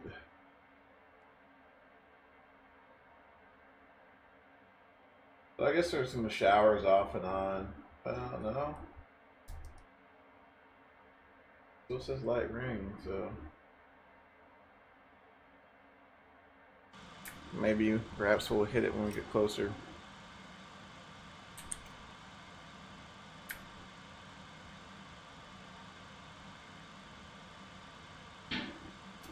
Alright, so go ahead and let the flight attendant know to prepare for landing.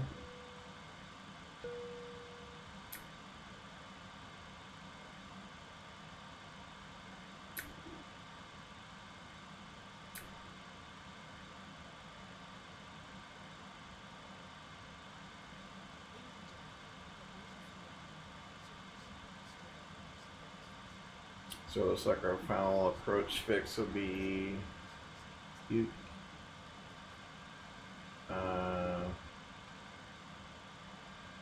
Fukuji, whatever that is, I don't know. Fukuji, maybe, but it'll be that. So.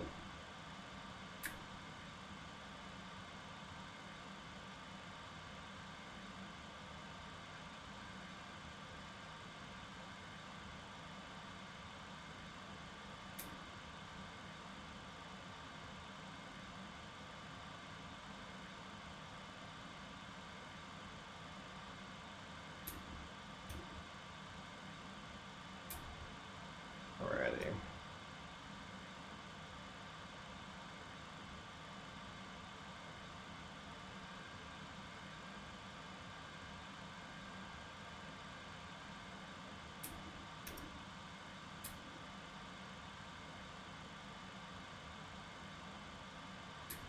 And here in a moment, of course, we'll bring up our hydraulics.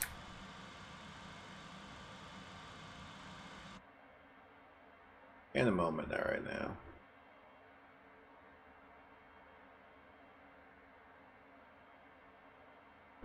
Looking to see.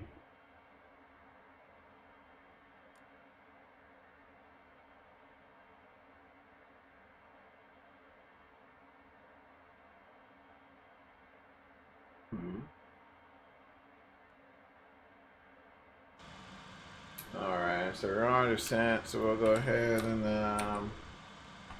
and snag our landing data. Alright, and then we can verify by our gross weight here. So be around 100, and it's ballparking 118, but I don't quite know about that. So we'll go ahead and round up to 119. And then with the awesomeness of flight simulation, we'll go ahead and bam, import that there. So we've done our approach and landing briefing, got our landing data, speed bugs are set, radio, altimeter, and audio markers set, hydraulic system. I guess we'll go ahead and do it. Go ahead and put those to high. Both of those on. Pressurization set and checked. And yep, the check is complete. So good for right now.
Alrighty.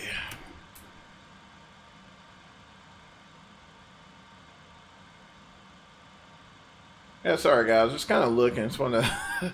I was looking at some of these landmarks there, and it didn't match up with what my ND was telling me. So I was like,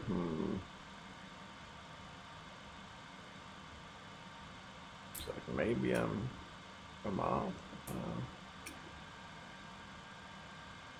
Looks more like Louisiana, but.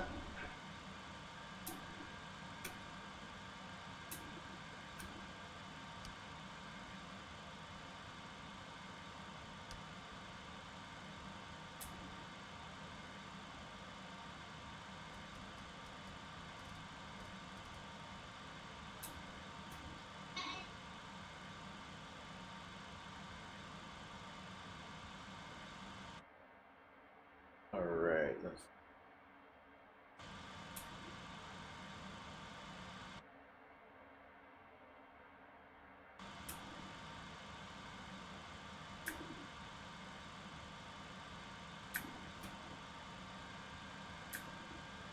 Should be Gulfport there off our 11 o'clock area.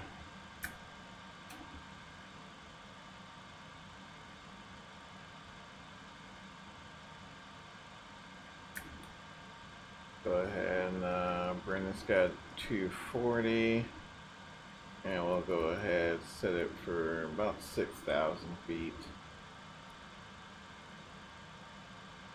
Just start walking her down. Just like that. There we go.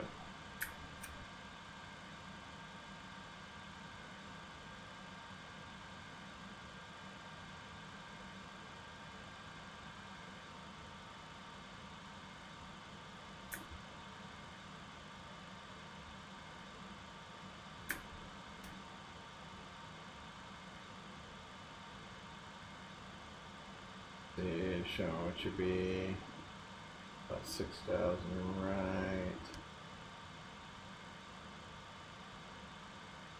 right there, so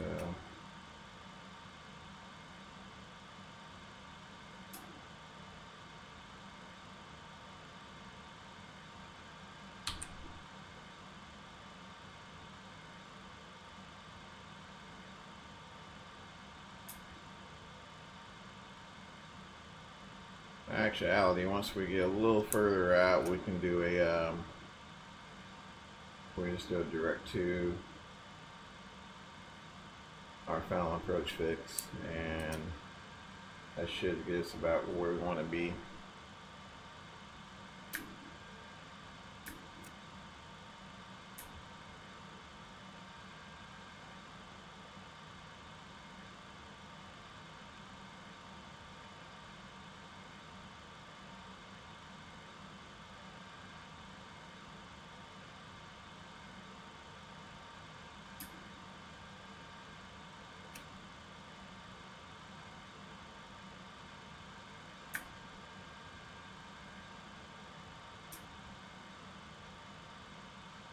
Alrighty.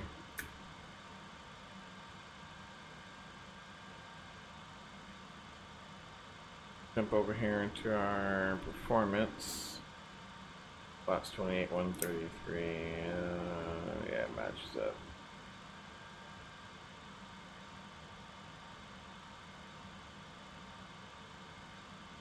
Okay. We'll call that turn here. We get a little closer.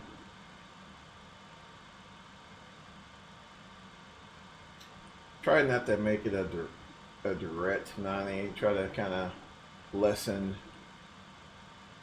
those sharp angles as much as possible.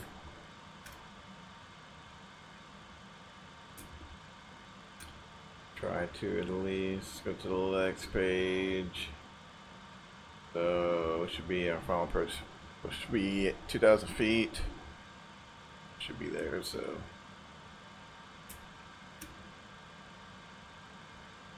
And set our.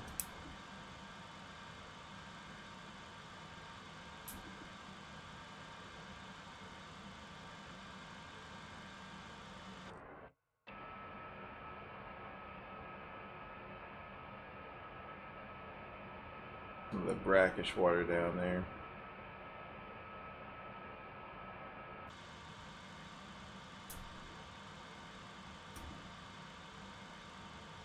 Alright, looks like we're below 10,000. Go ahead and bring on the slinging lights.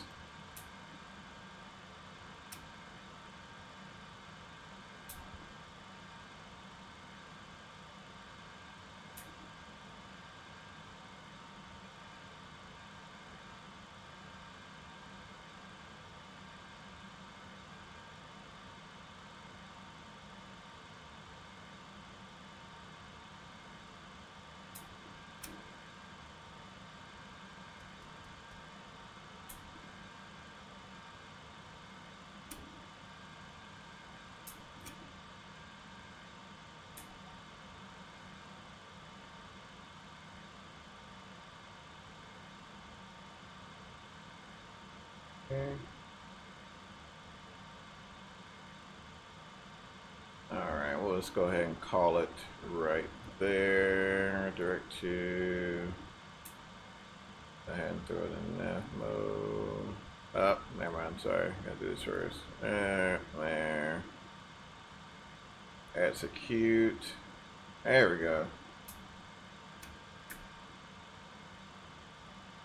And we'll go ahead and set it for about 200 knots. Let it bleed off a little bit.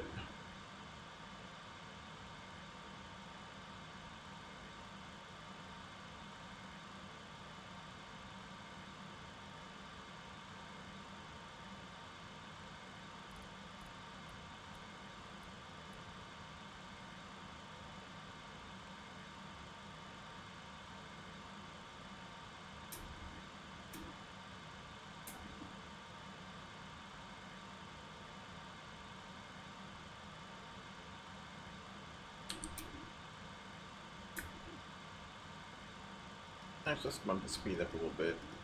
Up to 10.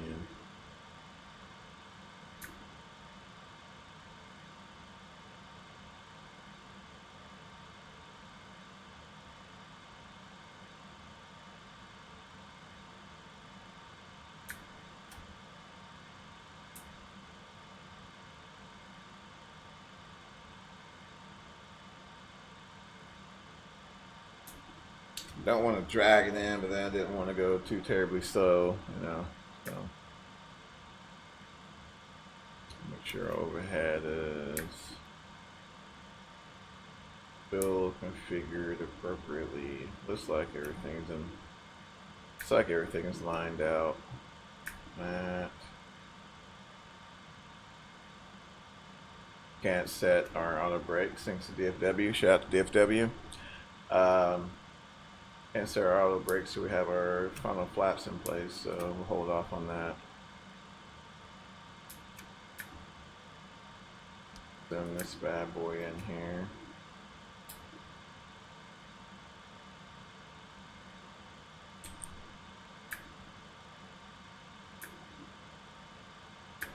Actually, good grave.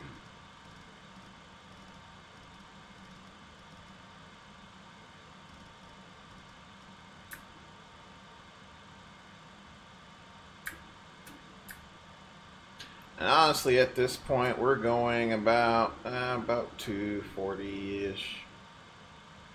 I mean, honestly, at this point, we can drop flaps and be just fine.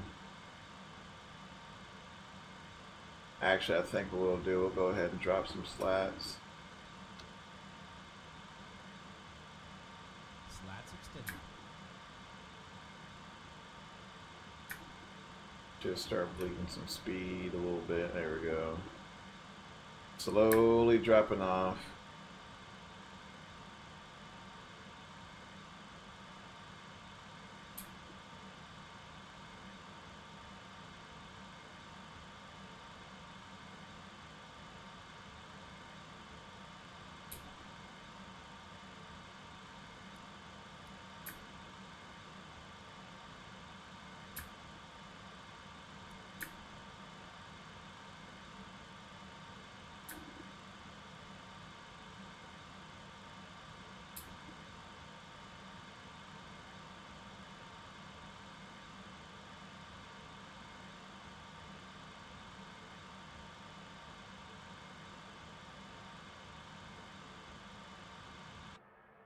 Is it me, or I'm just not getting any weather at all? Let's see.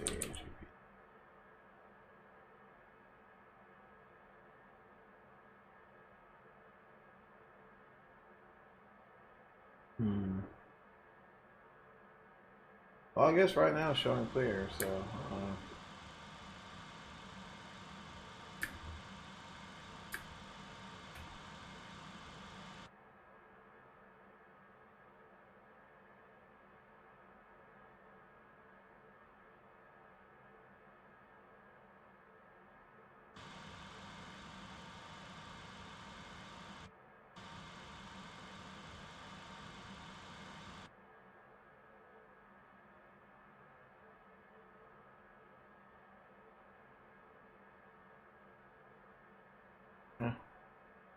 Weird. Alright. Let's see. We'll finish out this turn here and 2500. we'll throw in some more flaps.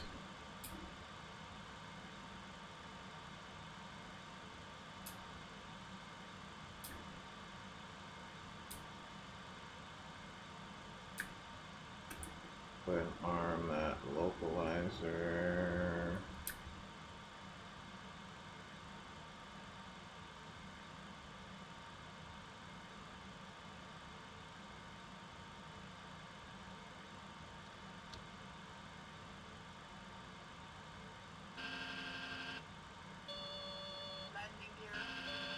Alright, the localizer right there. Not yet.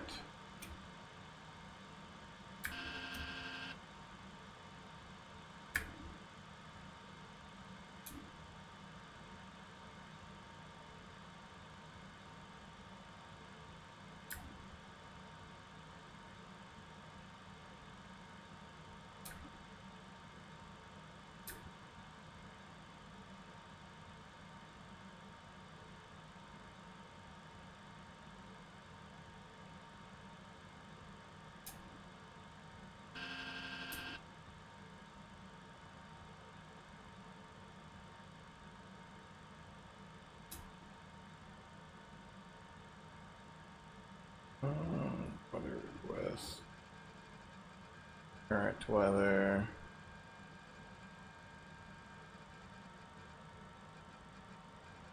Alright, looks like it's holding 170.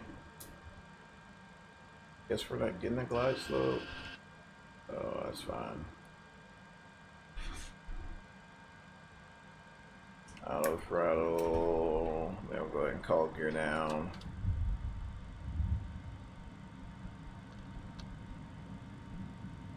Flaps 15. Gear down. 300. Gonna be a little high because for some reason we didn't pick up that glorious ILS. I can do this and not.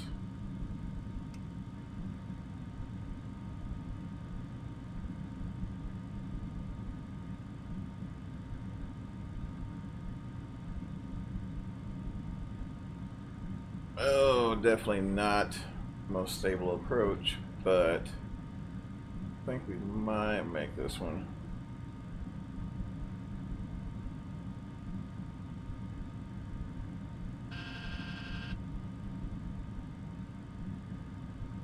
I really don't want to call a go around.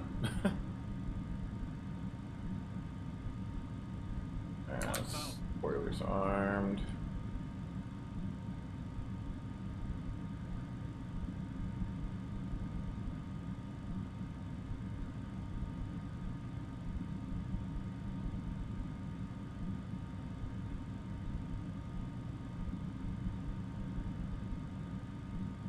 Yeah, alright, so if I can get some attitude here and bleed off some speed.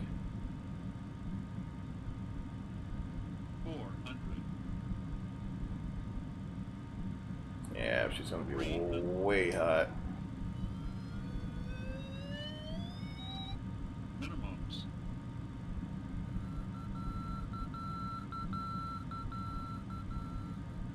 100.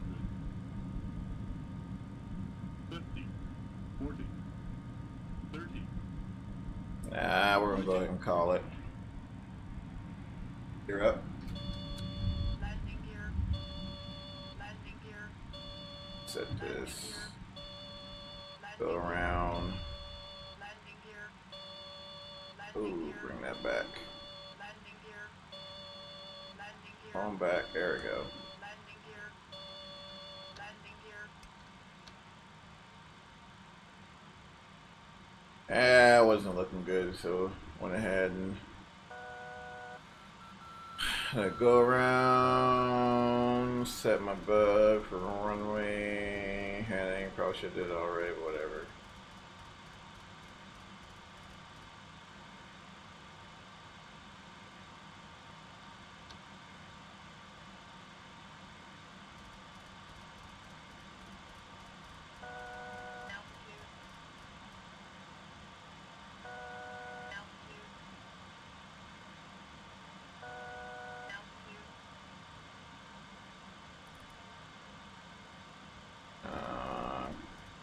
Good grief.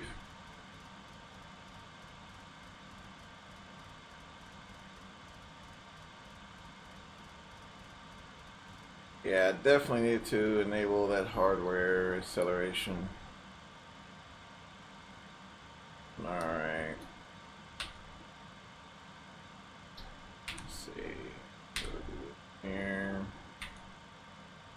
Gulfport Tower, American 2279er is 6 miles northwest with Mike to land. American 2279er, Gulfport Tower, make right downwind, runway 32, altimeter 3013.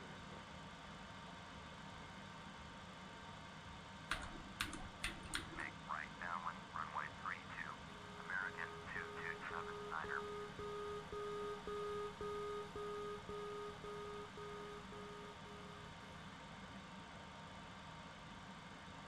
Alright, let's see, probably about 4,000.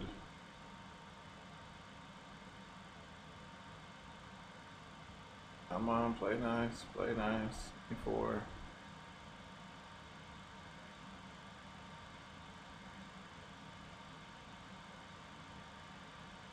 Honestly, I should have called it way earlier, but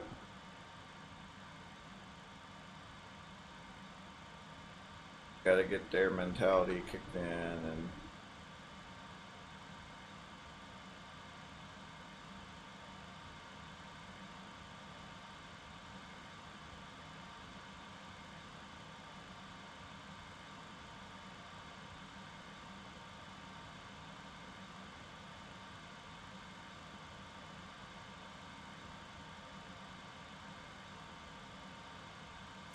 but yeah, normally, I mean, the things we could have done differently. Definitely in that situation is make sure we properly ident the ILS and make sure the Morse code and everything matched up, and then at that point proceeded with the approach. So we'll go for the right downwind for 3-2, and I think the weather's clear enough. We can do a visual. Shouldn't be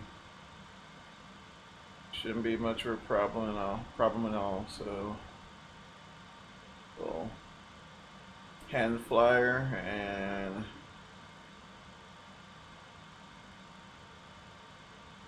get it nice and lined out, and we'll begin Gulfport momentarily.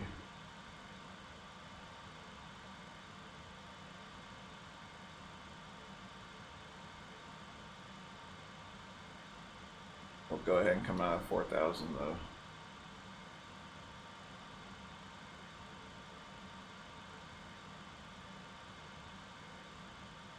So right now we're seriously, I have Samurai seriously giving me notifications right now.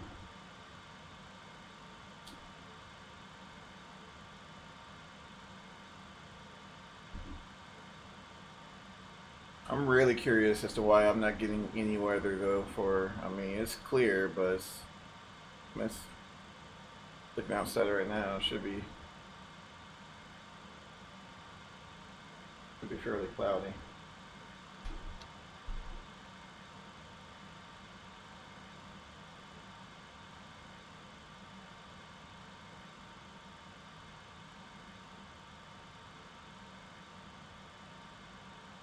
Alright, we'll clear this real quick.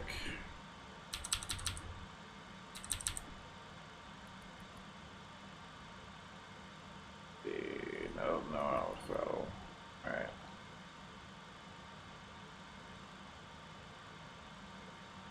He's out of the power.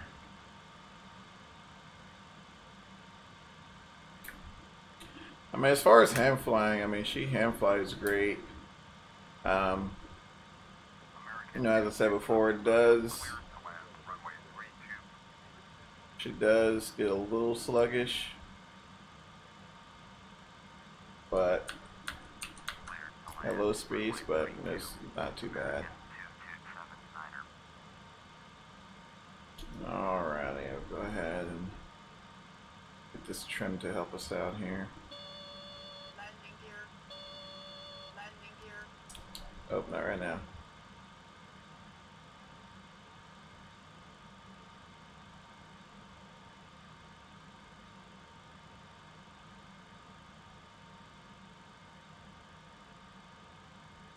Alright, start to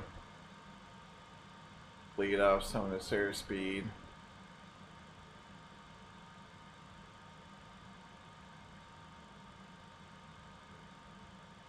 Alright, go ahead and throw in flats 15. I'm gonna balloon a little bit, so I need to compensate before it pitch. Got the radar altimeter right there.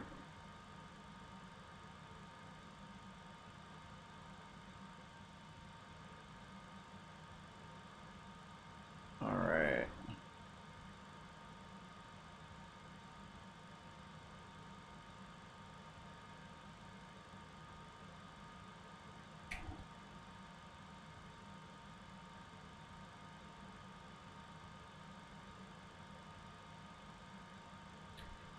Start our base. Taking a little rudder.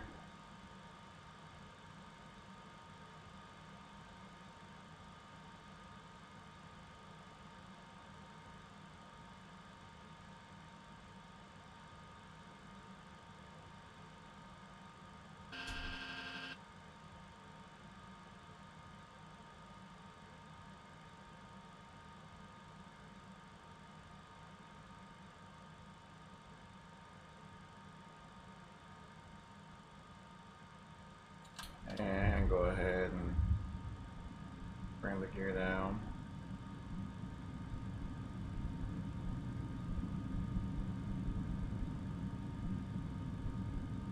Bring a little power.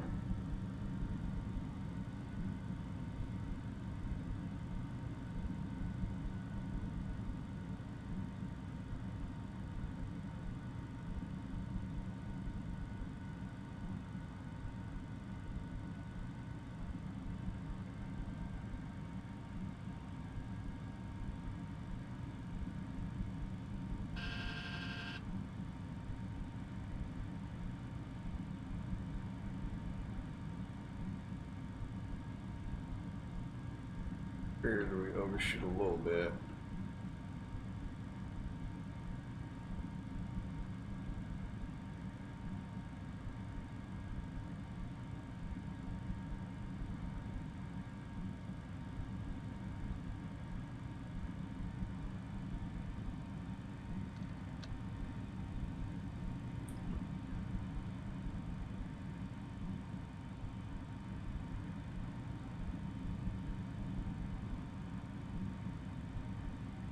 Really wish we could. Oops. 328.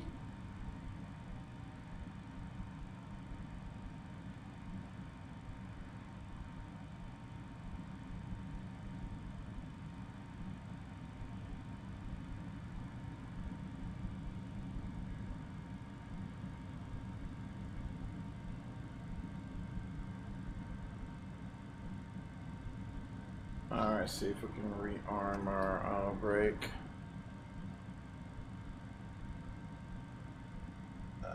It'd be awesome if I could see the runaway environment right now.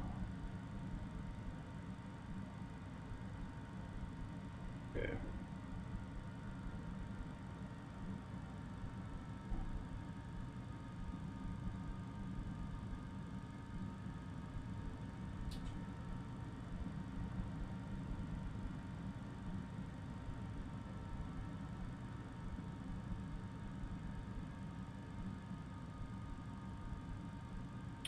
A little bit of a crosswind, but 1,000.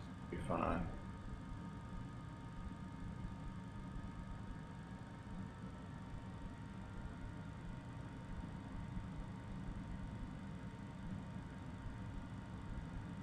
I guess in this situation, VR would have been nice.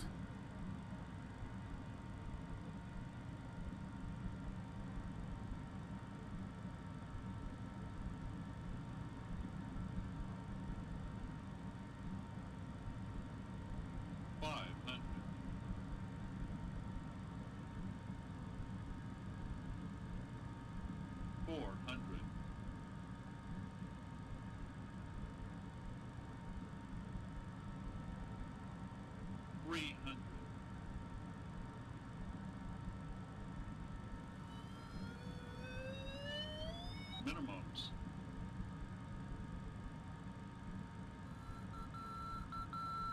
100. 50. 40. Idle. 20. And win some serious. 10.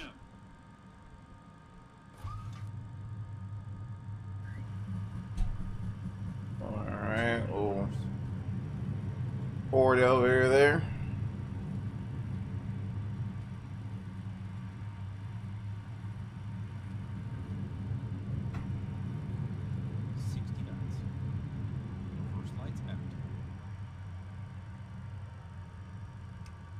American 227-9er, turn next taxiway. I'm at a taxi for a minute, but we'll get there.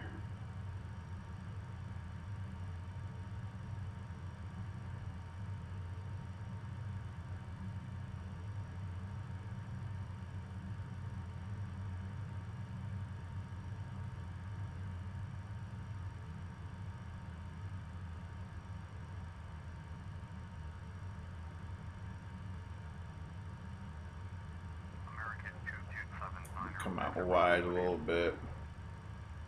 Alright, be nice to get my freaking nose wheel steering back. Good grief. Like turning the tiller, still not getting anything. So I'm assuming you need to be below a certain speed to get nose wheel steering back. 227-9er, contact ground on 120.4. Going 120.4. American 227-9er. Alright, so let's go ahead and get cleaned up. Ladies and gentlemen, welcome. Please remain seated and keep your seatbelts fastened until the fasten seatbelt sign has been turned off. Passengers continuing their journey on another flight are kindly requested to contact the ground staff for information regarding customs clearance and baggage, even if it is already tagged for its final destination. We wish you a pleasant stay and thank you for choosing our airline.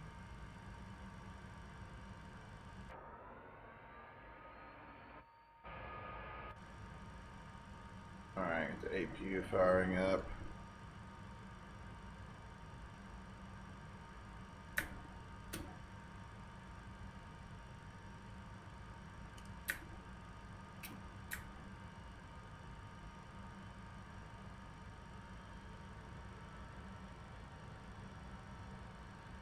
Yeah, definitely would didn't plan for a go around, but I guess go arounds are never planned, right? So I think I will need to double check though. It seems like I had no type of authority with the tiller until I got below a certain speed. I forgot what the speed is, so I won't run into that situation again. But we'll pull into this deformed gate, and I guess we'll call this. We'll call it.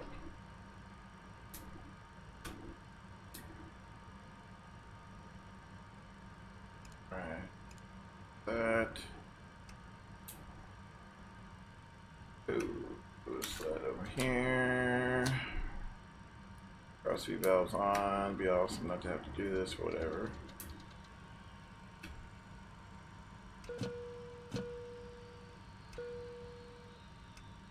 Start pump.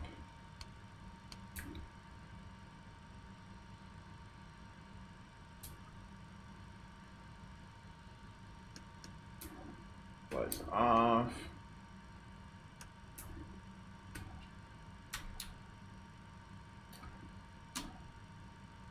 Beacon. Yeah. Full beacons off. Oxygen trans pump off. Hydraulic pumps off. Awesome. Well, ladies and gentlemen, we have made it in one piece of Gulfport, and yeah, other than that, man, this is a pretty good trip. I mean, you know, no quirks or issues with the airplane, and also, so if you guys haven't checked it out, definitely check it out. And other than that, that is all for me. You guys have an awesome rest of your Sunday. Until next time, be sure you take care of each other and yourself. You guys have a good one.